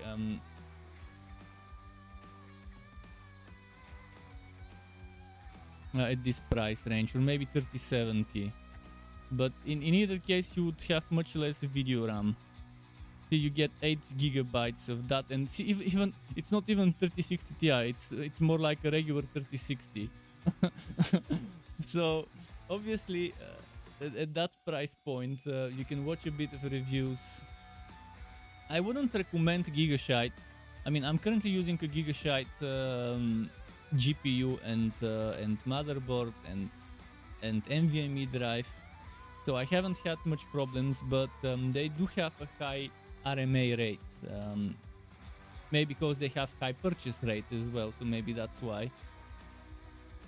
But Gigabyte does have some good models, it also has some bad models. It's all random what silicon watery you get. But when it comes to build quality and coolers and stuff like that, I would never buy, if I'm buying AMD, I would never buy Asus, Gigabyte, MSI. What do? They take the coolers of the NVIDIA series and they swap them. They swap those coolers on the AMD cards without even making sure that every single heat pipe is touching the chip or that needs to be cooled. There are some screenshots.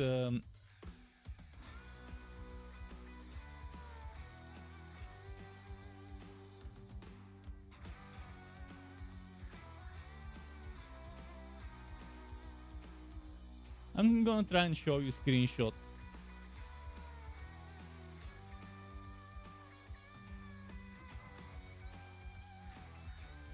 I wanna try and show you the screenshot where it shows the not fully covered.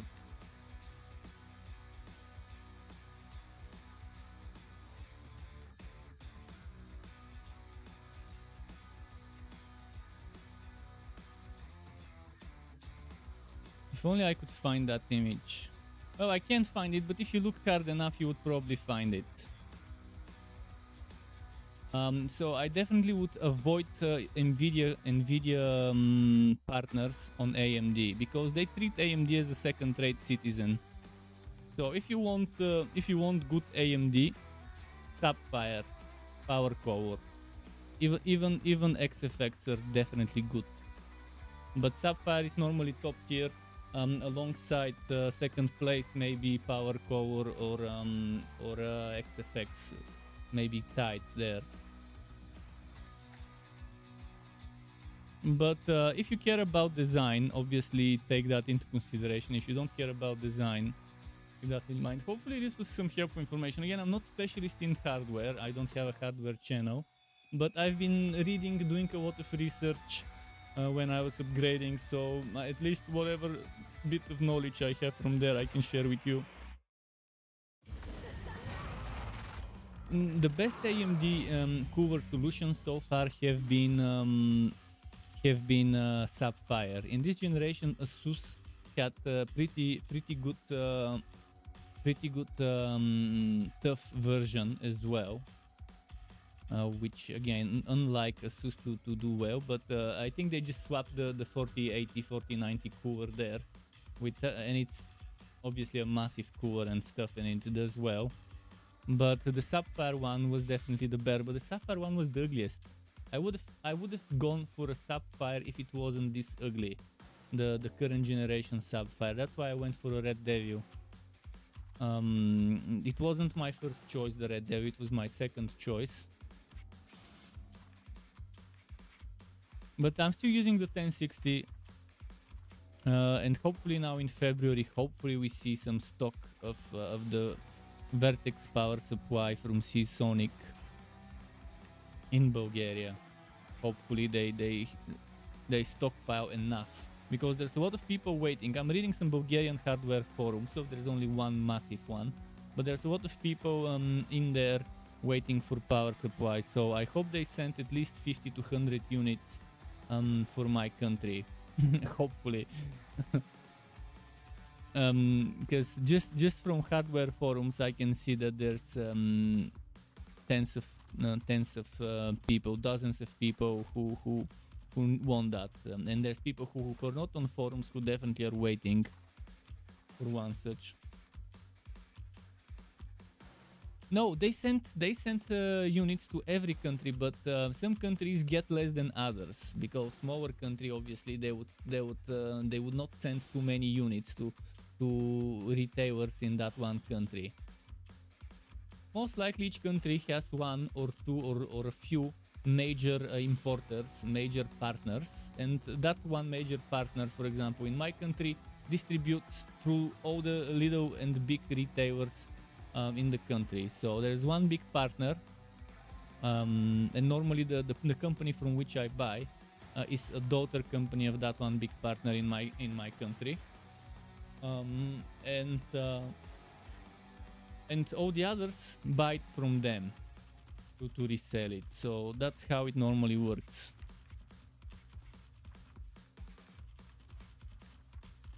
I mean, I could get an old generation power supply right now and have no problems. But if I decide in 4, 5, 6 years to upgrade, who knows? Maybe AMD would be using the new connector, 12 plus 4 pin connector that Nvidia is using, or maybe I would get an Nvidia that would be using this. Who knows? And also the new generation has has ATX 3.0, which is very good with power spikes. It can handle serious power spikes. So even if I don't need PCI Express 5 cables, I would rather get the ATX 3.0 certified unit. Okay, who will do the 2 damage? This one.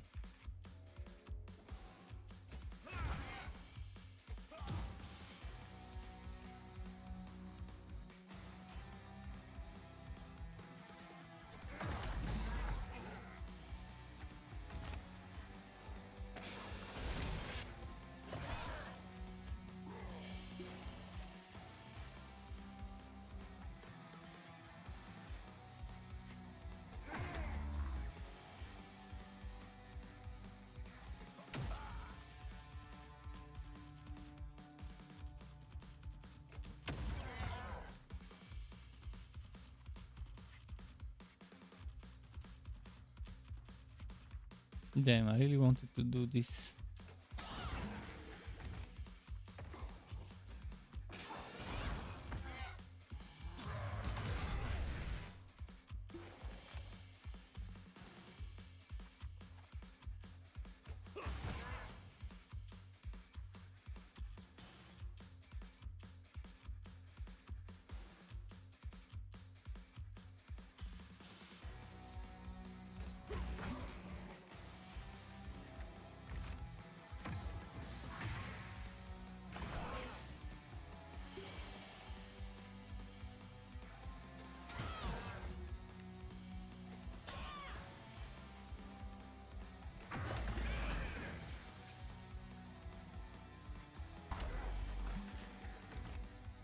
Let's see now. Okay, I'm keeping my heroes at max HP, which is perfect. I want to lose as little HP as possible before I do the boss fight this time.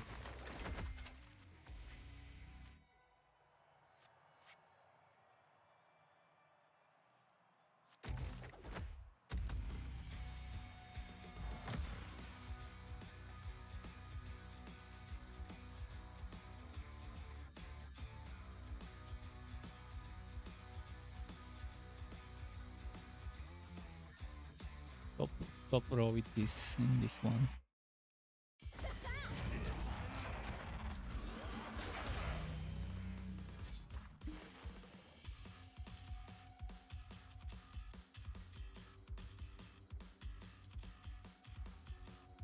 I forgot to bring my water. I'll take it later. What do we have here? We have a boom boom barrel.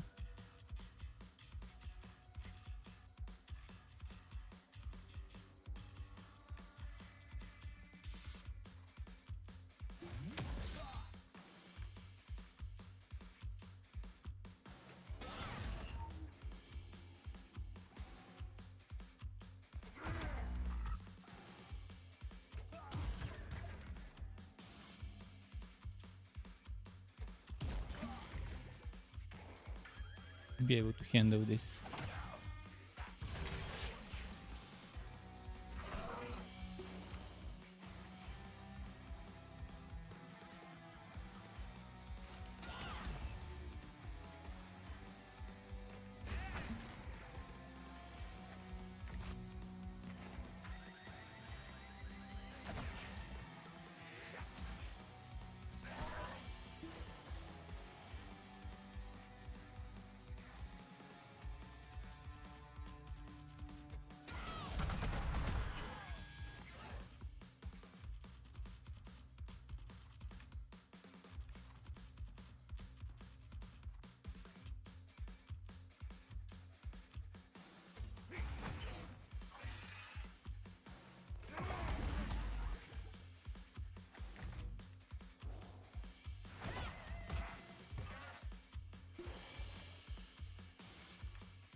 Shit.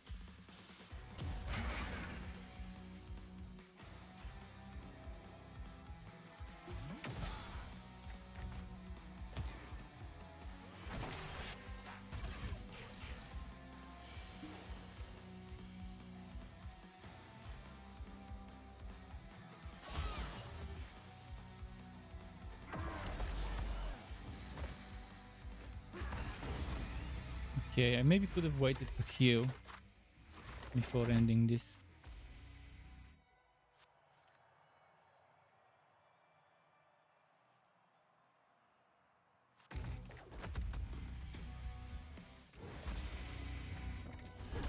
Instant energy, okay.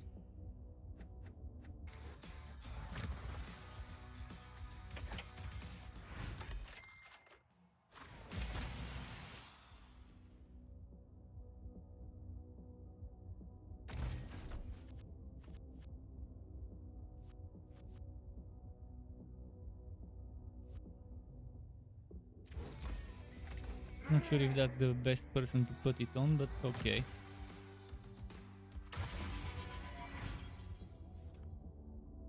Well, it's not that I'm willing to wait just specifically for Sonic, it's just that the other options in my country are not that great. It's almost impossible to find the MSI one, and I'm not a fan of MSI in the first place. I don't trust the FSP Hydro one, even though some of the reviews say it's good. You can't trust the reviews as much. This product hasn't been out for that long to see how good or bad it would be. There aren't that many ATX 3.0 options for me right now in my country, and in general there aren't any anywhere. And the one from Be Quiet that is supposed to come out very soon, if that also doesn't have three PCI Express GPU slots. It has two of those and two 8 pins for CPU. So there's that one also to consider, because the Be Quiet is 1000 instead of 1200 watts. That's why it doesn't have enough of those slots. And I trust Seasonic, and Seasonic once comes with very good cables, braided proper cables.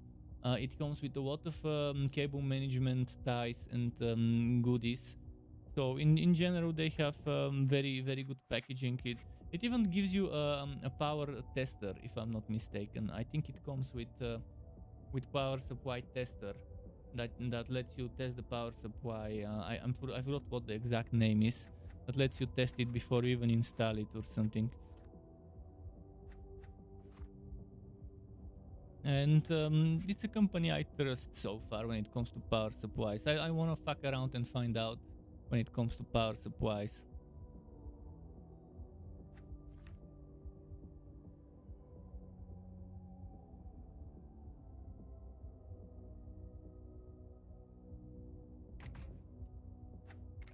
This is nice.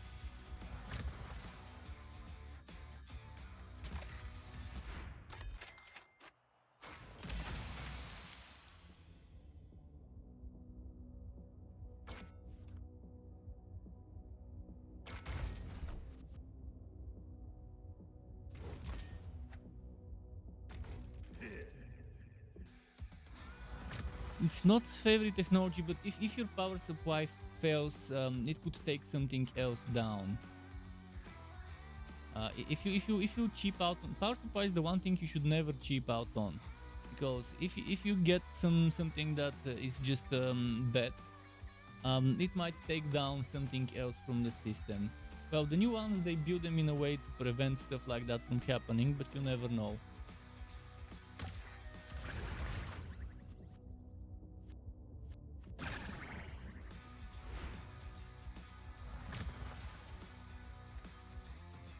But it's the one component you should never cheap out on.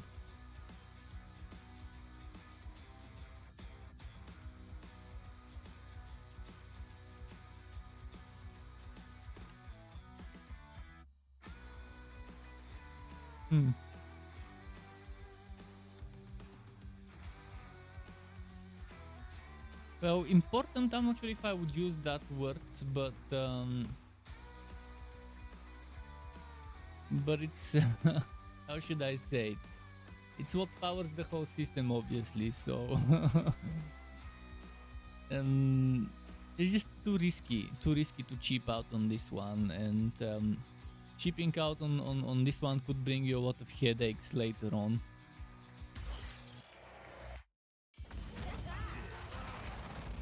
They're all important. You can't play games without the GPU. unless you get some built-in GPU, CPU. But even then, you won't be able to play properly. You would have to play low settings, low resolution, and only basic games. But yeah, there are some built-in GPUs in the CPU that you could definitely play some regular games with.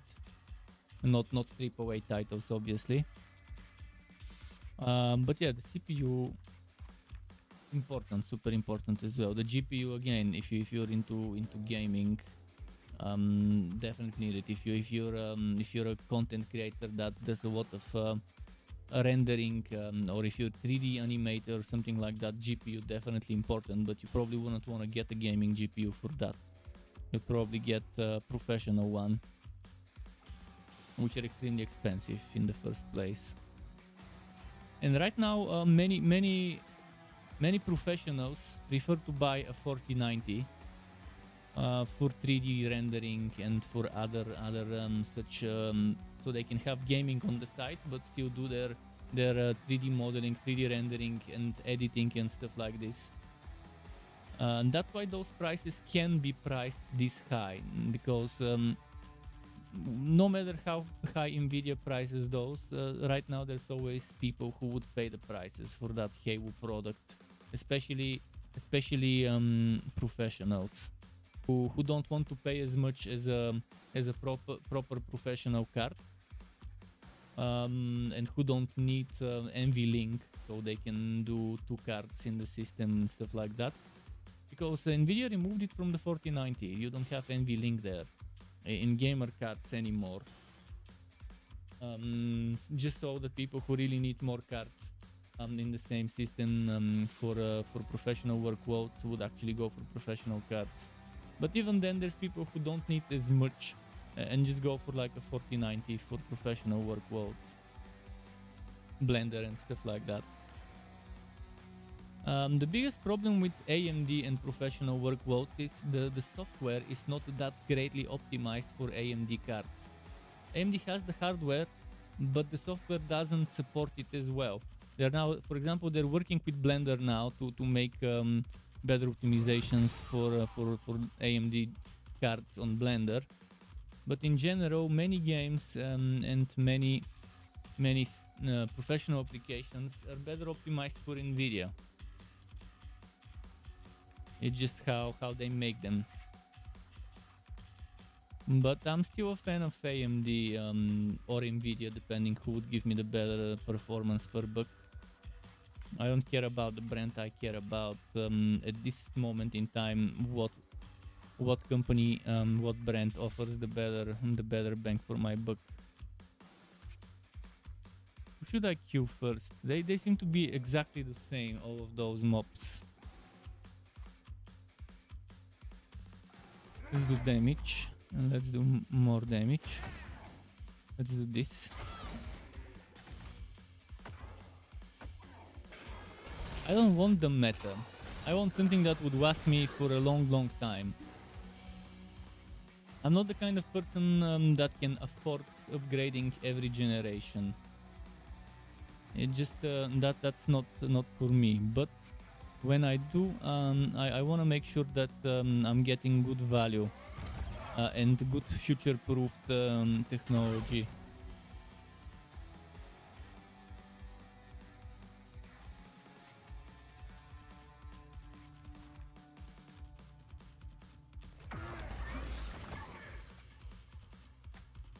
I'll take a lot of damage this time. For example, I want to get a monitor until one monitor like the one I want exists. Right now, the monitor I'm looking for does not exist on the market. 240 Hz 4K OLED. Google it, there is no OLED 4K 240 Hz. And I'm not in a rush to upgrade my monitor. For now, I'm fine. Maybe 2, 3, 4 years from now, such a monitor would exist. Now that DisplayPort is finally making its way, 2.1 DisplayPort 2.1 is making its way into monitors.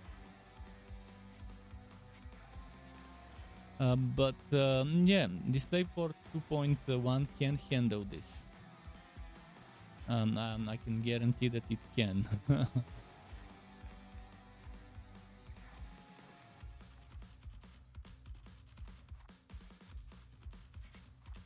So I might have a 4K card, but I won't be playing 4K until someone releases such a monitor. And I'm just future-proofing a card that can support such a monitor when they release 1 to 3 years from now or so. I want to heal, but I can't. I can maybe heal this one.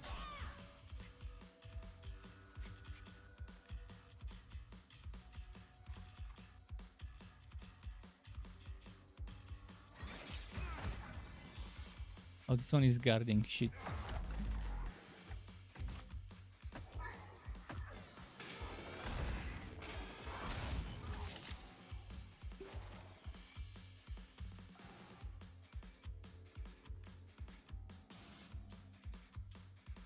This one still has the guard. I might as well do it. Kill it.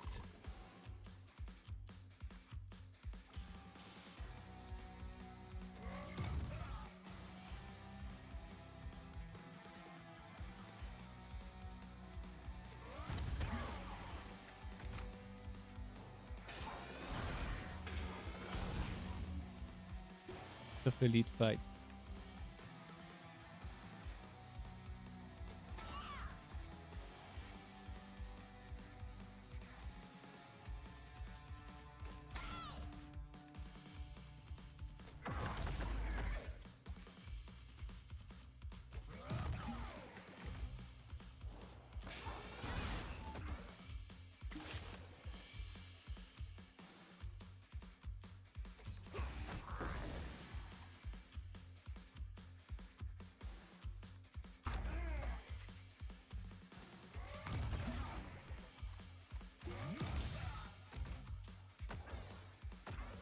Do they sell your GPU at the supermarket in your country? Supermarket. Define what you mean supermarket. You mean stuff like what was the name in the UK? Walmart. Walmart. Do you mean that one? In my country, there are a few big, massive companies, big stores that sell electronics, but in most of the times it's better to buy from the small stores. But even some of the smaller stores do scalping on the prices. The store that I buy from works with Bulgarian streamers, the ones that are famous in Bulgaria, the big ones that stream in Bulgarian. And if you use their code, like some sort of partner code, so you get 5% discount. And this 5% discount eliminates normally the scalping they add, the 5% scalping on the prices. Sometimes they don't even have the scalping on the prices and you get it even cheaper. And that's excluding any sales. So when I got my RAM, I could get it super decently priced. When I got my GPU, I definitely got it decently priced with that 5% off. But there isn't much technology sold in stores. There's stores like Lidl that would maybe sell you some mini heaters for the home and stuff like that. But tech stuff is from tech shops. We don't have tech stuff in supermarkets in here. That's probably some US stuff. Go to Walmart, buy a GPU.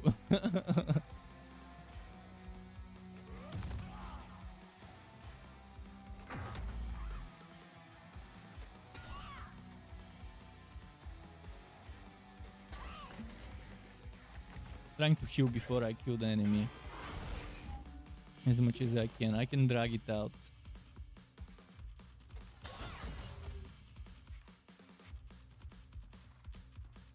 Okay, I think they're fine. This one is missing 1 HP, this one missing 1, this one is missing 4. So we're fine, we can just end this fight.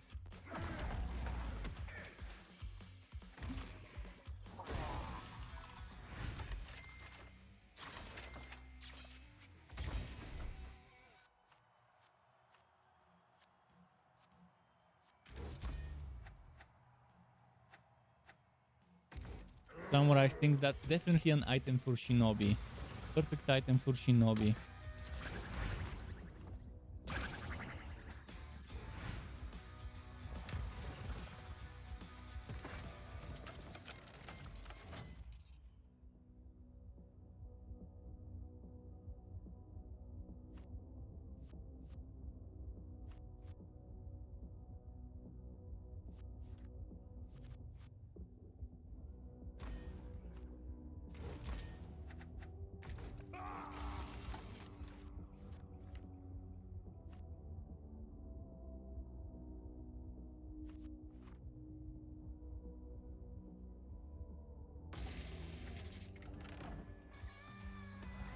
think that's good purchases.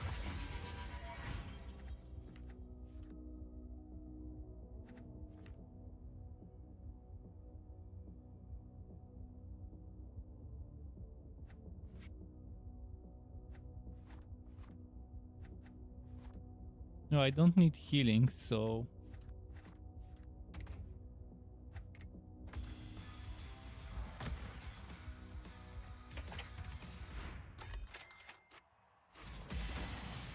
Plus 5 base armor. Should I add it on?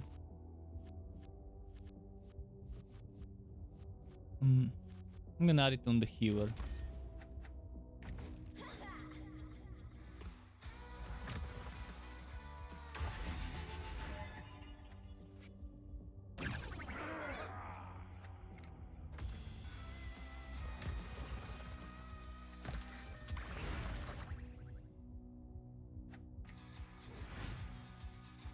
Okay, let's defeat this guy again.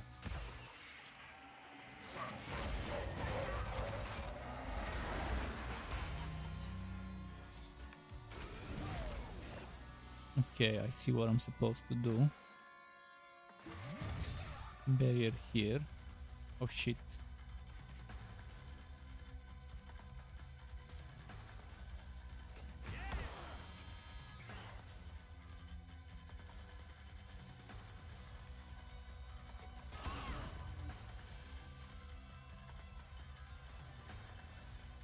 Should have done the power charges first. Kind of a bad start.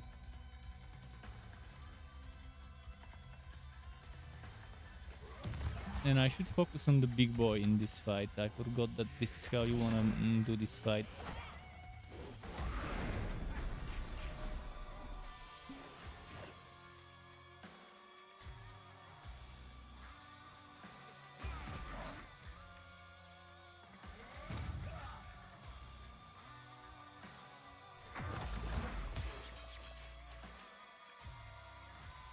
Man, this guy's gonna get wrecked. Why is there so much damage on him? This early in the game, like on second turn, getting destroyed. I didn't get good rolls. I didn't get lucky to get good rolls.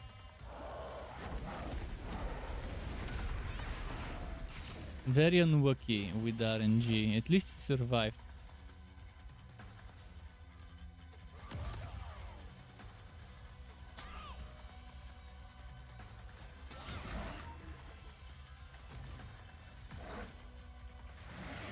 This guy buffed himself.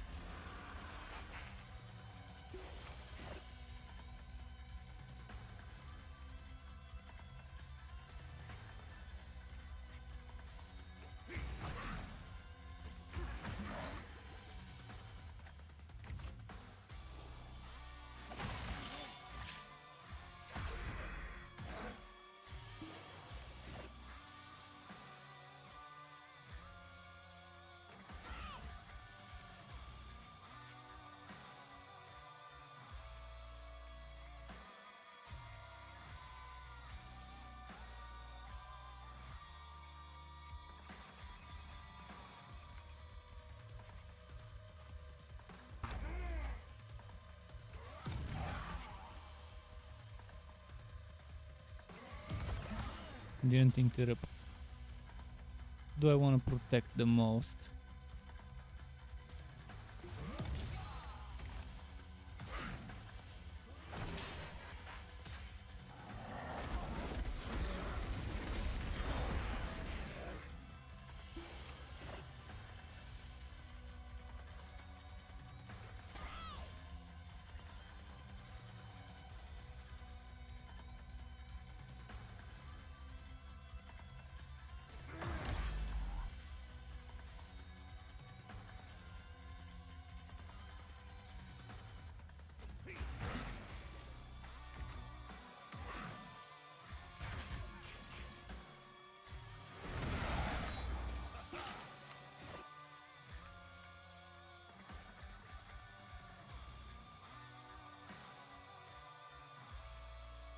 Hmm.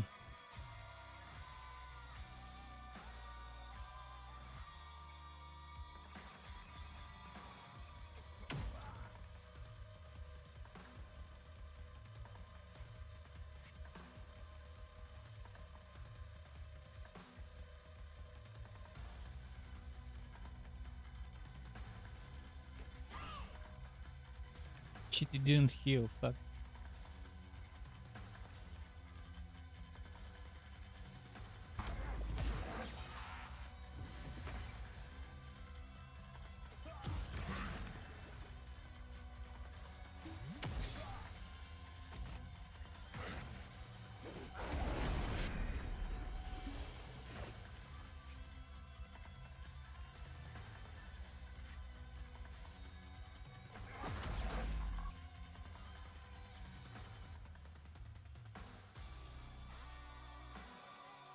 This one will get wrecked, it seems.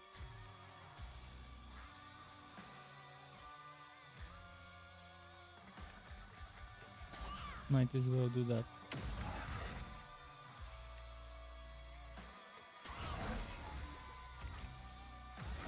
Since it's a boss, even if this one dies, after the boss is defeated, he gets revived.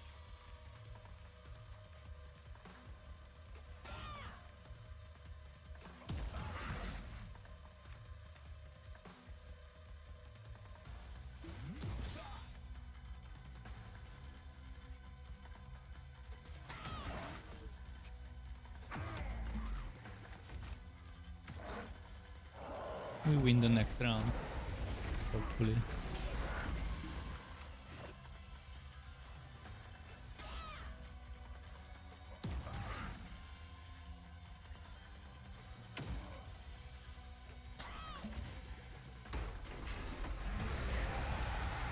Okay. Bounty of 150 and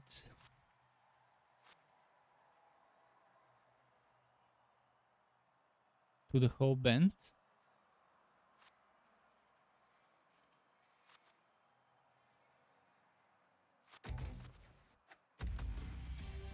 This might be good. Yeah, that's one warlord down. I'm gonna skip this because we've already seen this one. New rewards available. Okay. This is nice, healing everyone. I wonder if this scales from power. Let's see which one is the best way to go. 1 fight, 2 fights, heal. 1 fight, 2 fights, heal.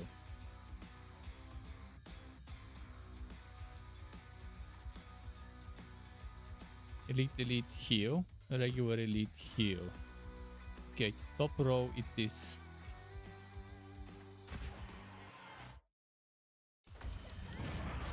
I'm going for the maximum heal I can get.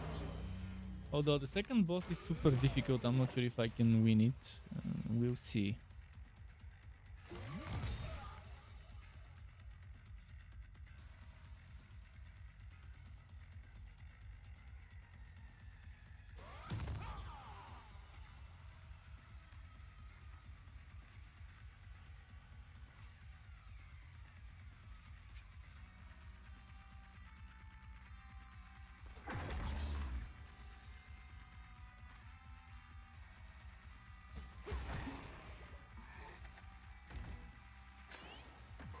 This one heals.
Okay.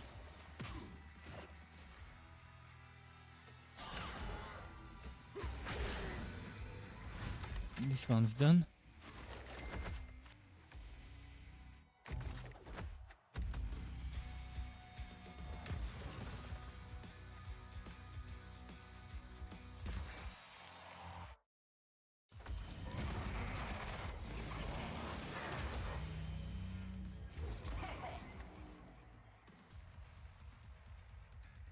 Hmm.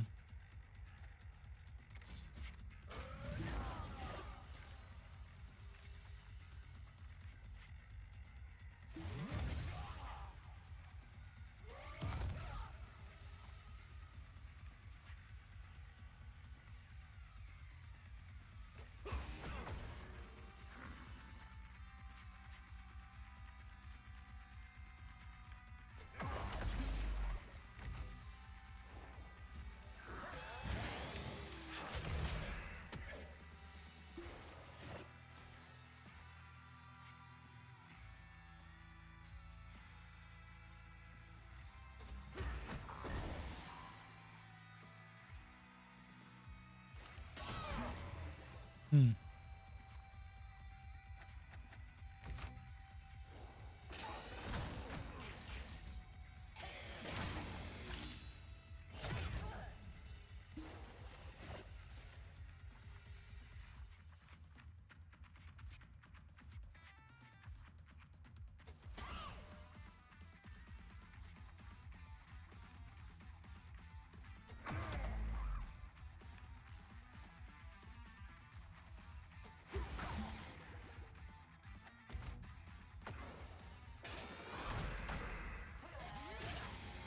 This one's gonna die the next turn.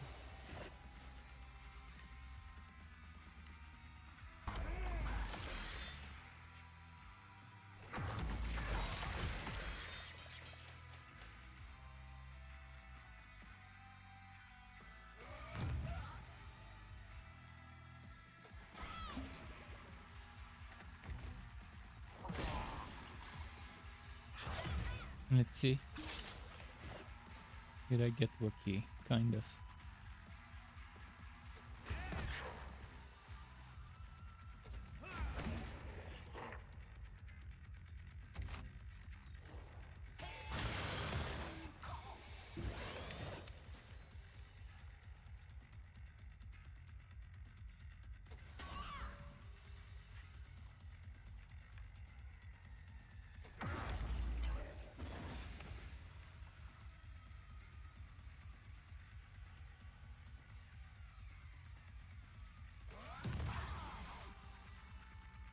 Damn.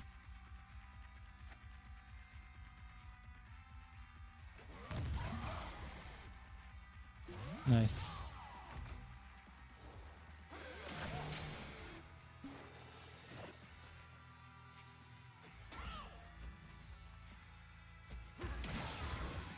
And we won with full HP, so I can maybe do another fight.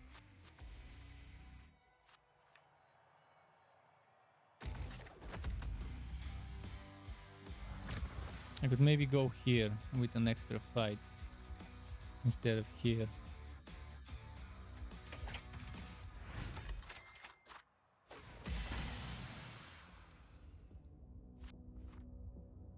Power charge is one instability charge.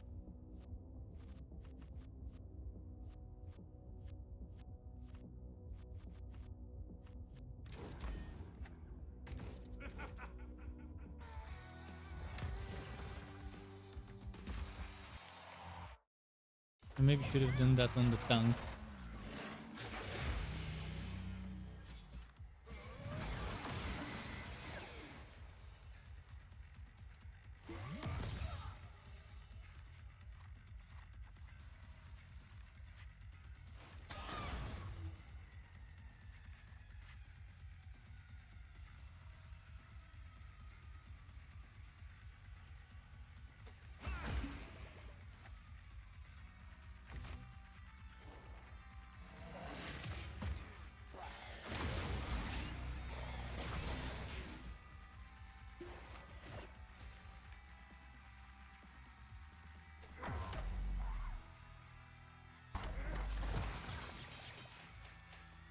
Okay, armor up.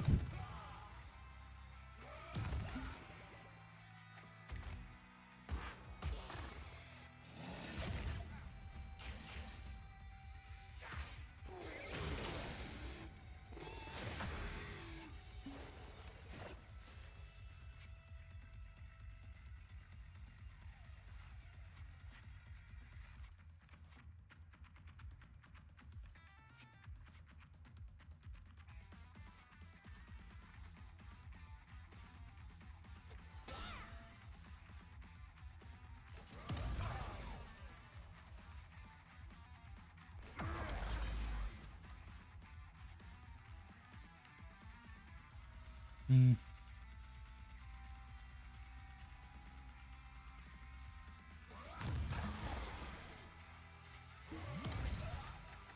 Like this.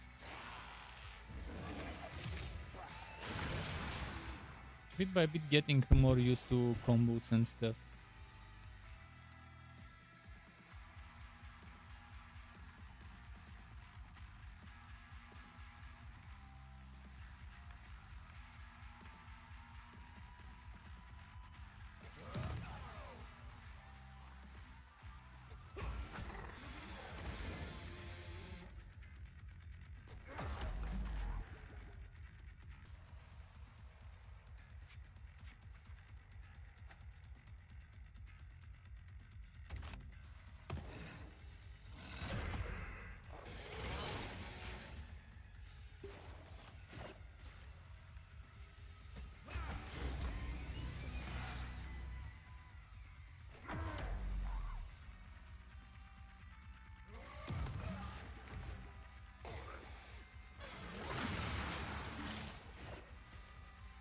Hmm.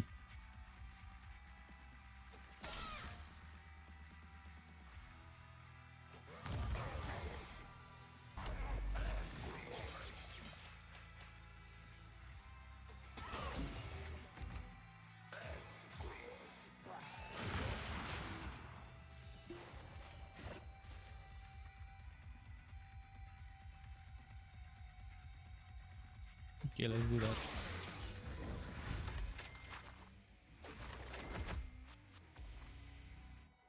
Hmm.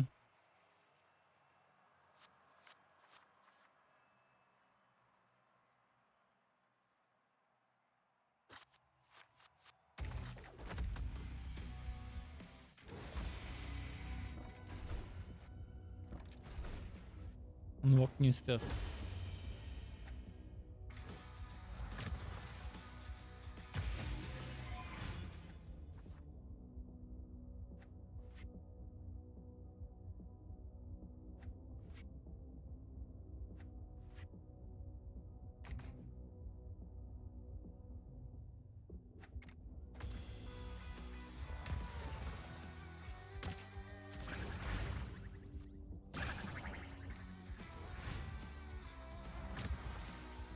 We take top.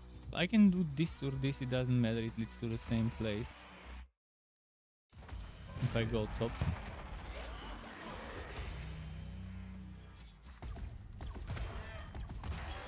Oh wow, that was nice.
Zero, nice.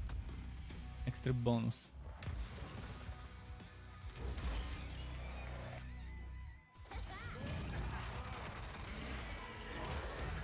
Bit by bit we're unlocking permanent progress.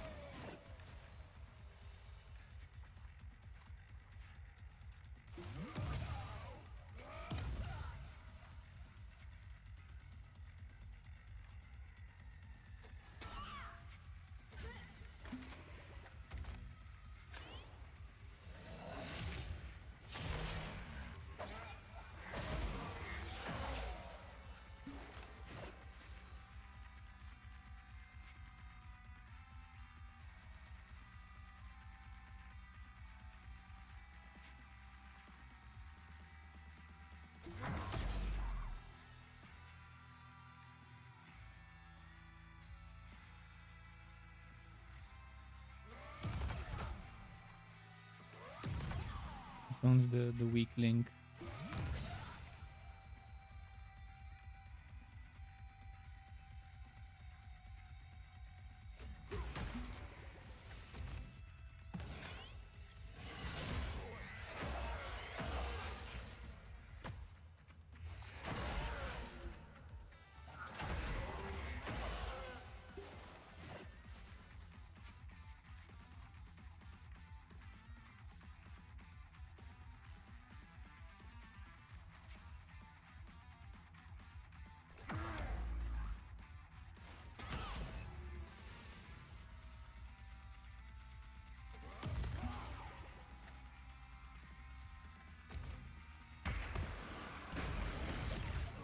Then this damage.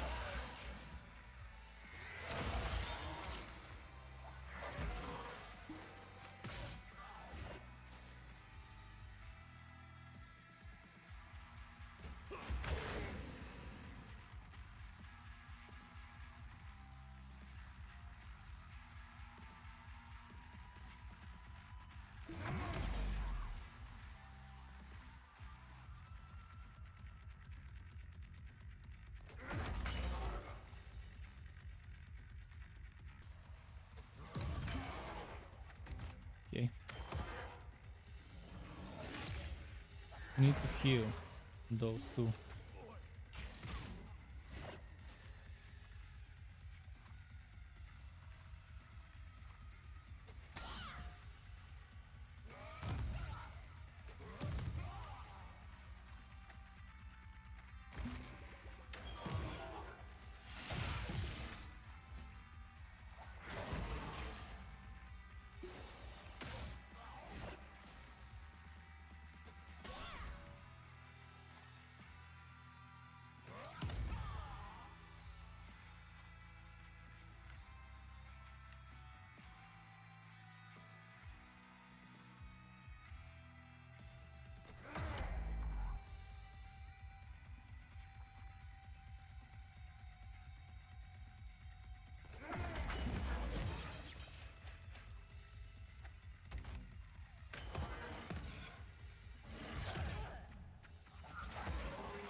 Okay.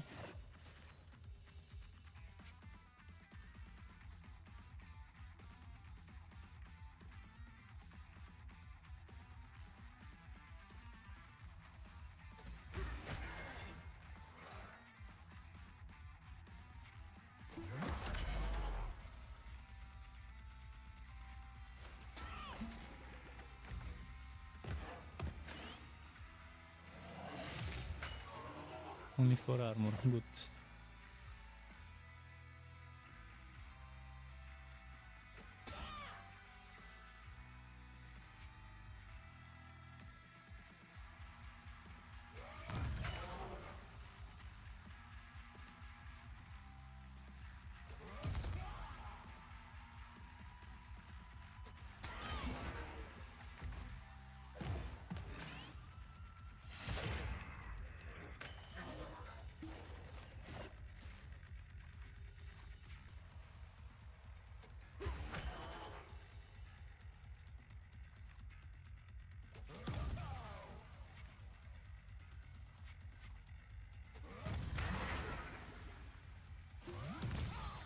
Nice.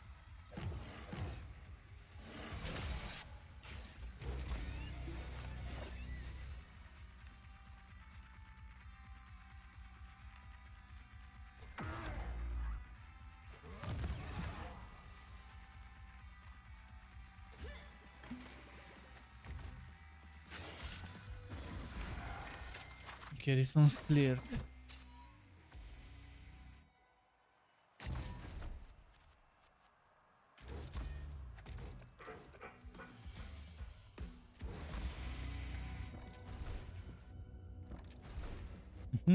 Interesting unlocks.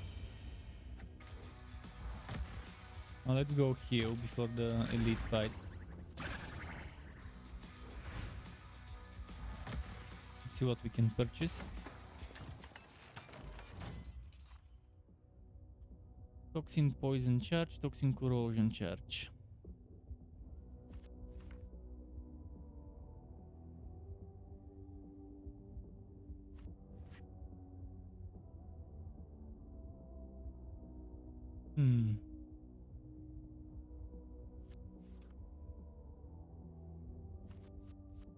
Got 335. I'm thinking of maybe getting one of those too.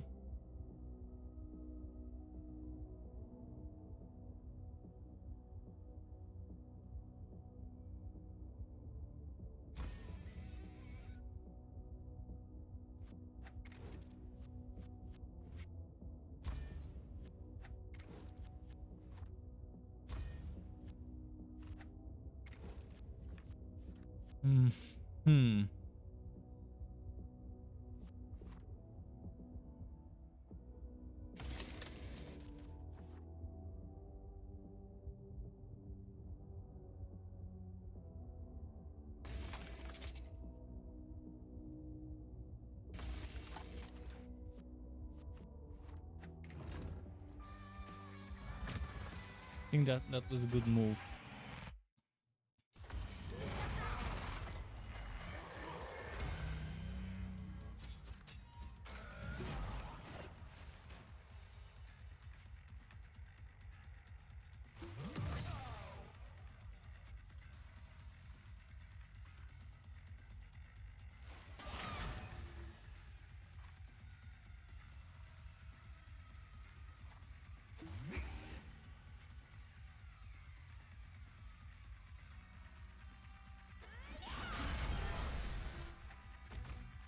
They'll buff each other.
Okay, so far not so bad.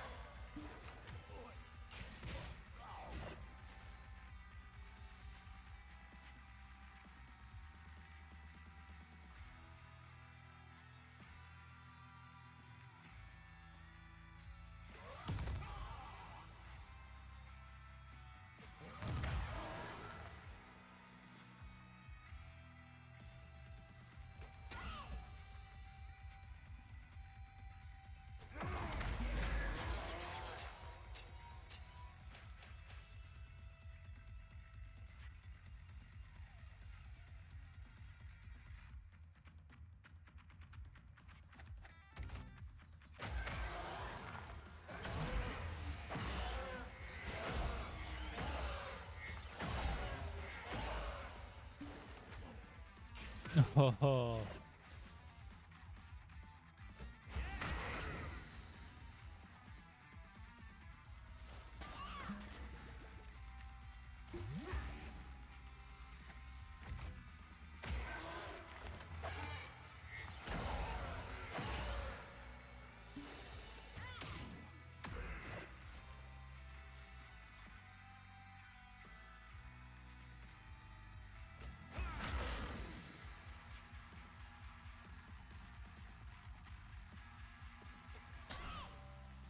yeah, I'll use the opportunity to heal, and I'm not gonna kill this guy right away.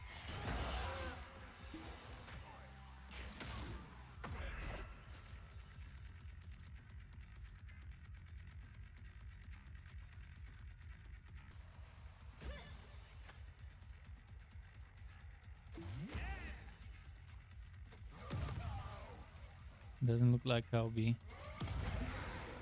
healing much. In fact, I'm losing HP.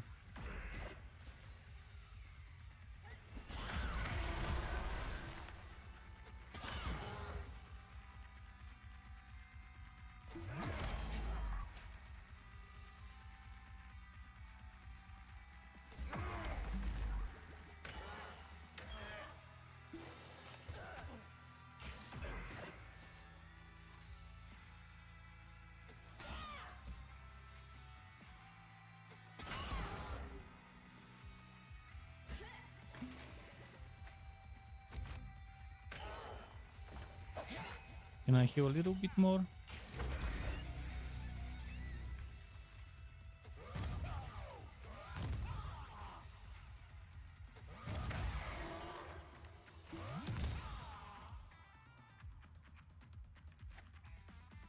Don't wanna kill it. I wanna kill once again.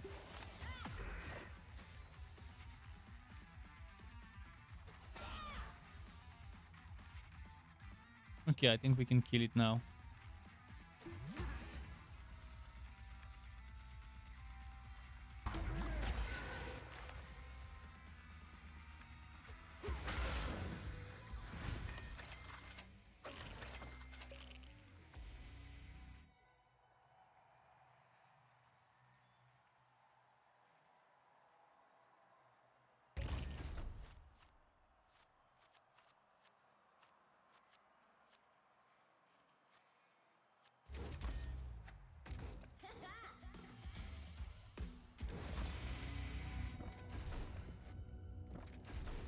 So do we go shop or do we go for a random chest?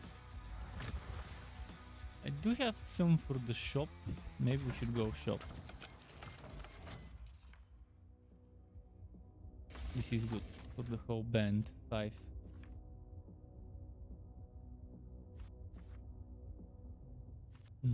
What counts as a curse card? I'm not sure what counts as a curse. Probably the purple card. This is support, attack, rare attack, rare attack.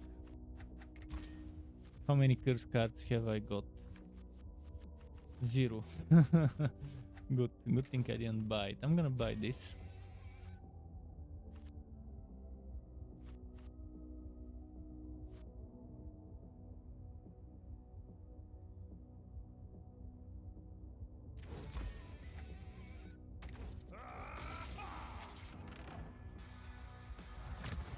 This next boss fight got me last time. Maybe this time it won't be that difficult.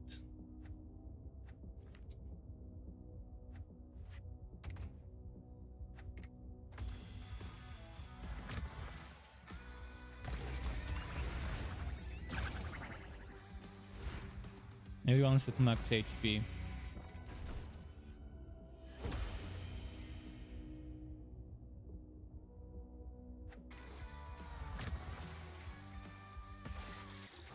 Okay. Boss fight. I died on this fight last time.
Hmm.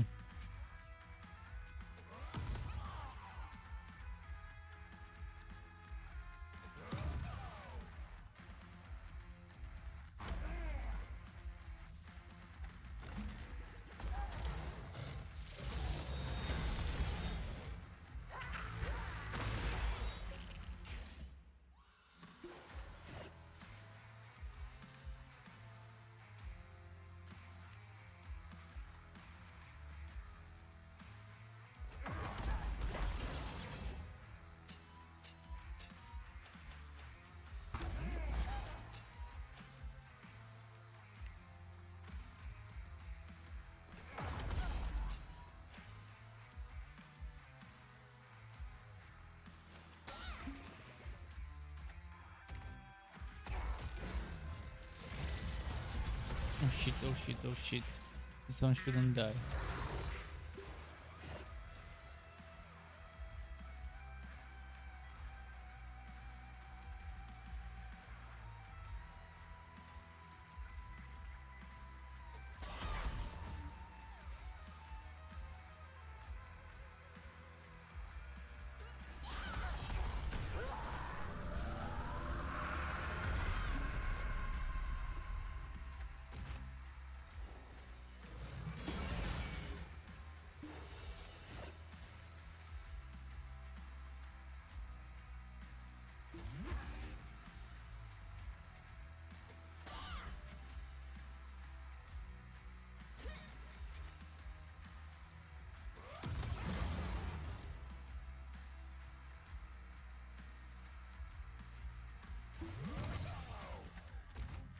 Okay, and this seems to be working fine so far.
Hmm.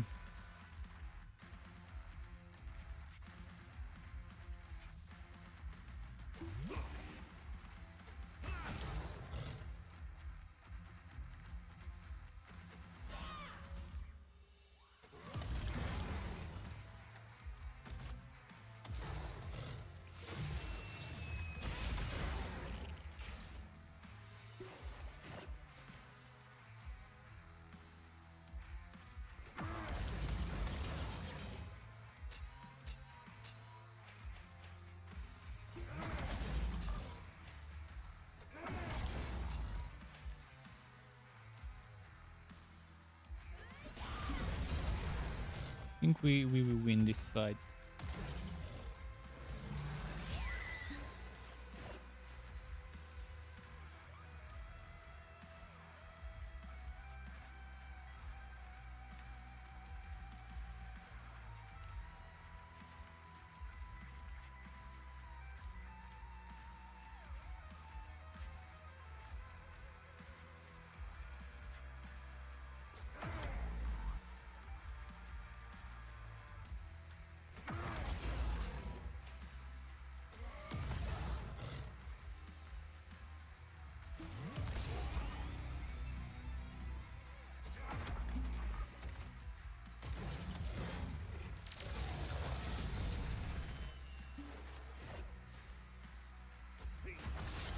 Boom.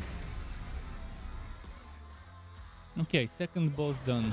First time I got wrecked on this boss fight, but this time I didn't. So progress.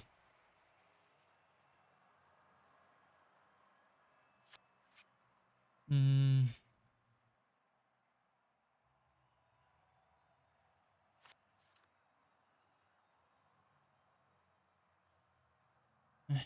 not sure.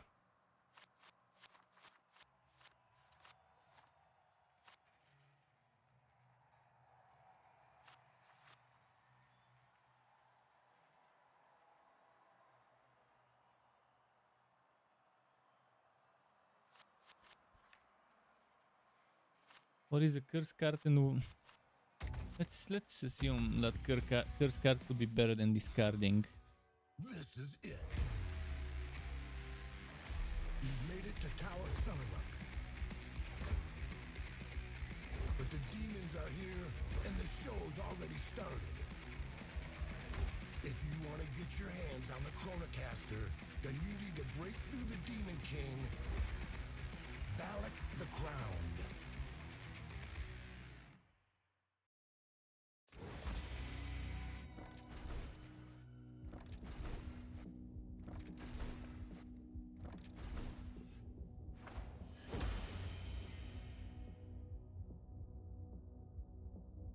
Hmm.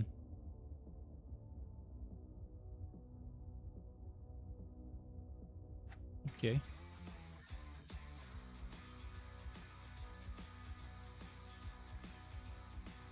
I'll probably do a few more fights and then go make myself dinner. Not gonna finish this one all the way until the end because it's gonna take forever. It's already 10:30. Let's take another 15-20 minutes or so.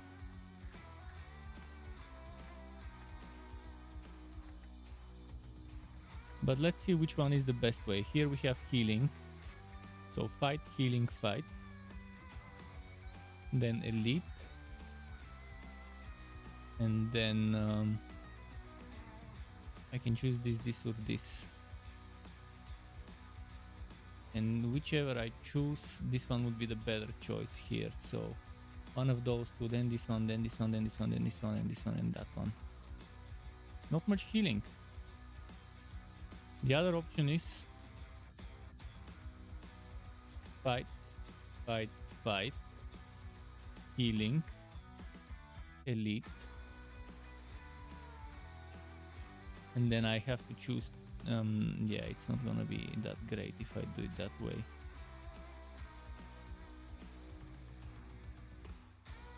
Yeah, top it is. It seems like so far top is been the easier. The RNG seems to make the top easier so far.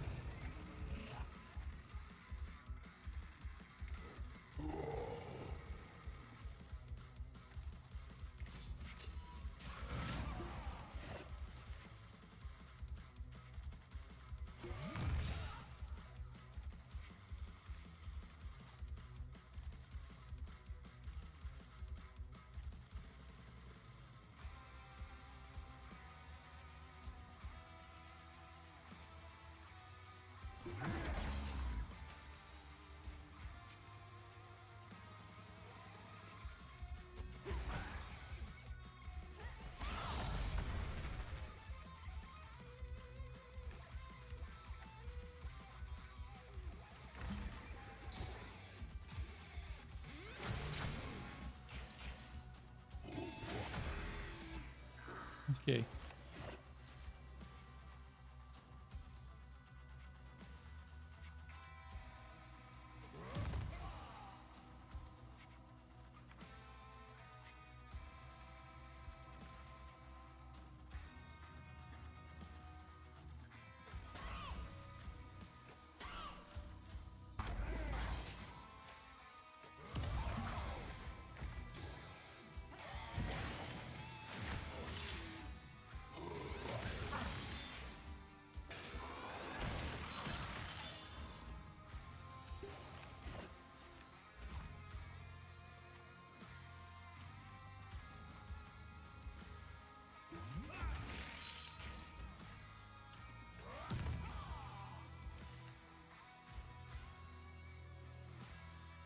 Hmm.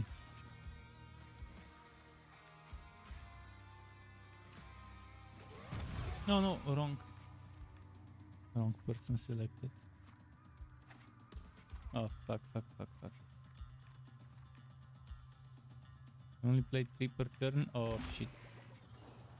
I wanted to attack this one, not that one.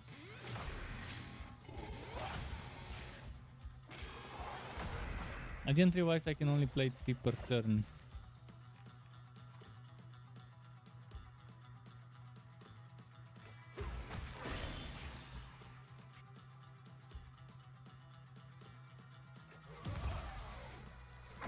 Fuck, again I clicked the wrong one.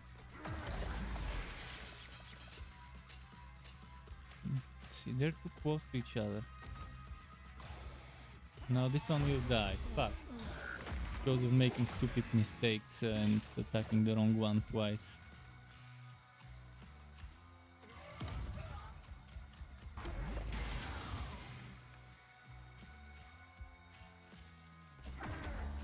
Oh shit, I shouldn't have done that.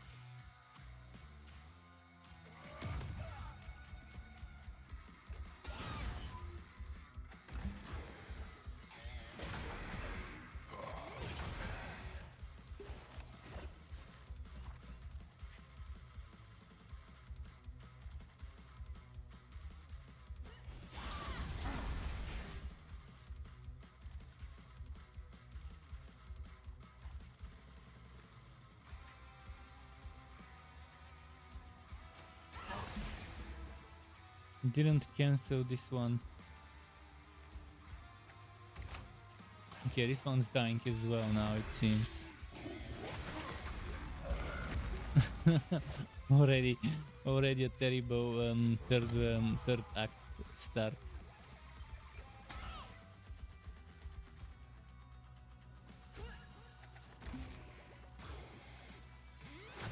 Those two guys are so strong.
Hmm.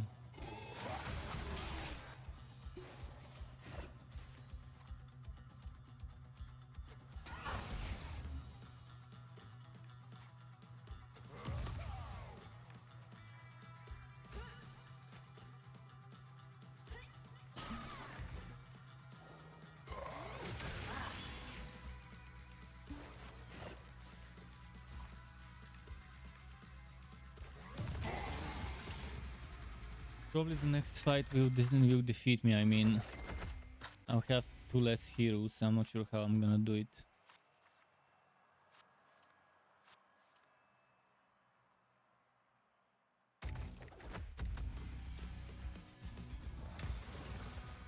I can revive one of them,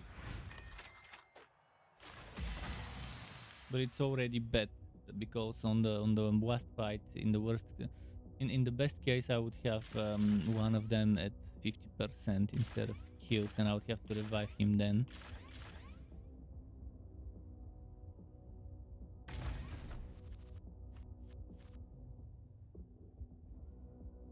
Does it mean charge?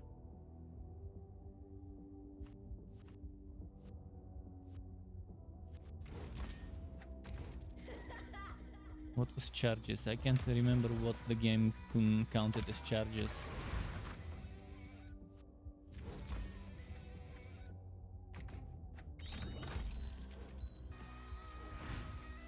So even if I do get him healed in the next fight,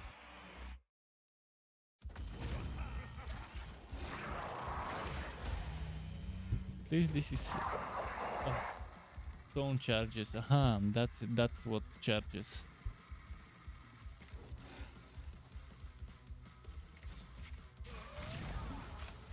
Oh, and barriers and stuff are also charges. Okay, so all those are charges.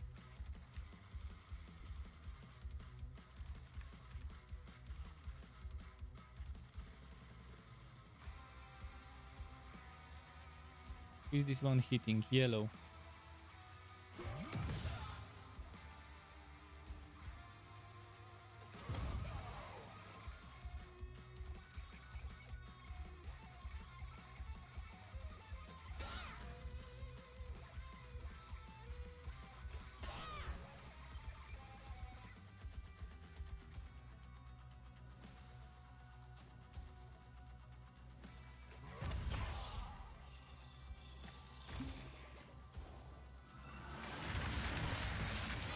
Oh shit.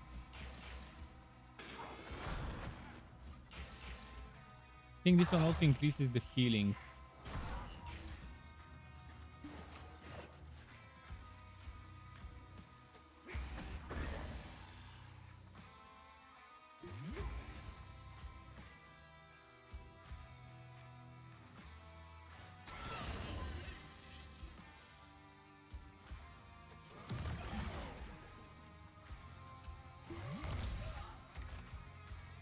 At least I healed this one pretty good.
This fight's done as well. Weakness charges, that's gonna be great against bosses.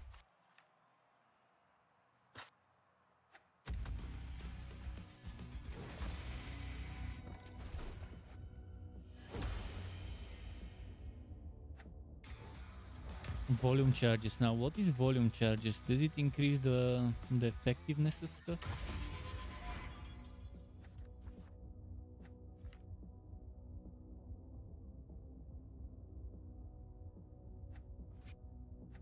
Let's see.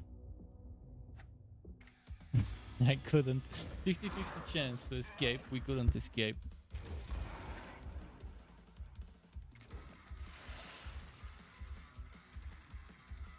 Oh shit, this is gonna be tough.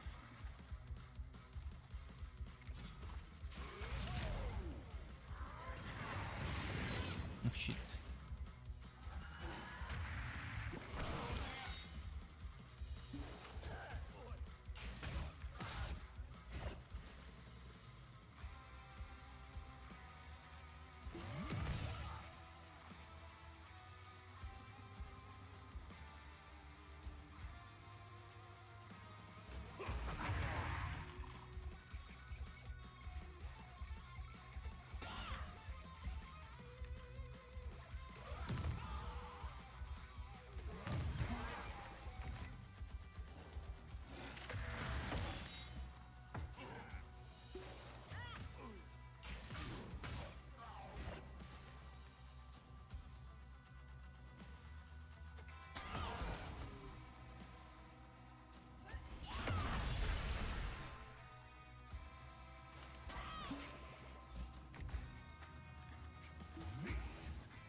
Need a heal.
Okay.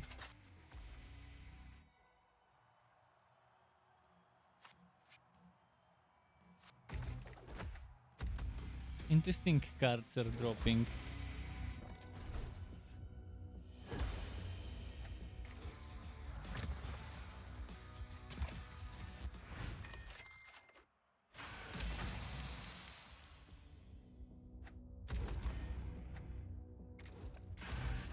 Hmm.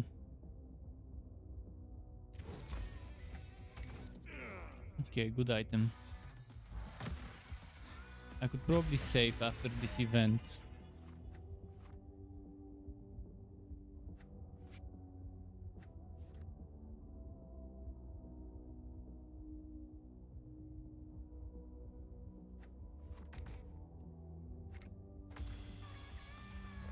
Okay, and I'll probably, yeah, I think it's best to stop here. I'll go have my dinner. I'll be uploading a video tomorrow for upcoming WoW profile underdog 3D games. 13 games will be in the video. I've started working the past 2 days. I've been working on that video, finding the titles, and it's almost ready. It will be ready tomorrow. It will be uploaded on my YouTube channel tomorrow. I probably won't be getting super fuse key. I'll see what what they replied to my emails. So probably super fuse will have to wait until maybe next month or whenever I can afford to get it. But thanks for stopping by and watching me play this game. Keep it cool until next time, and goodbye from me.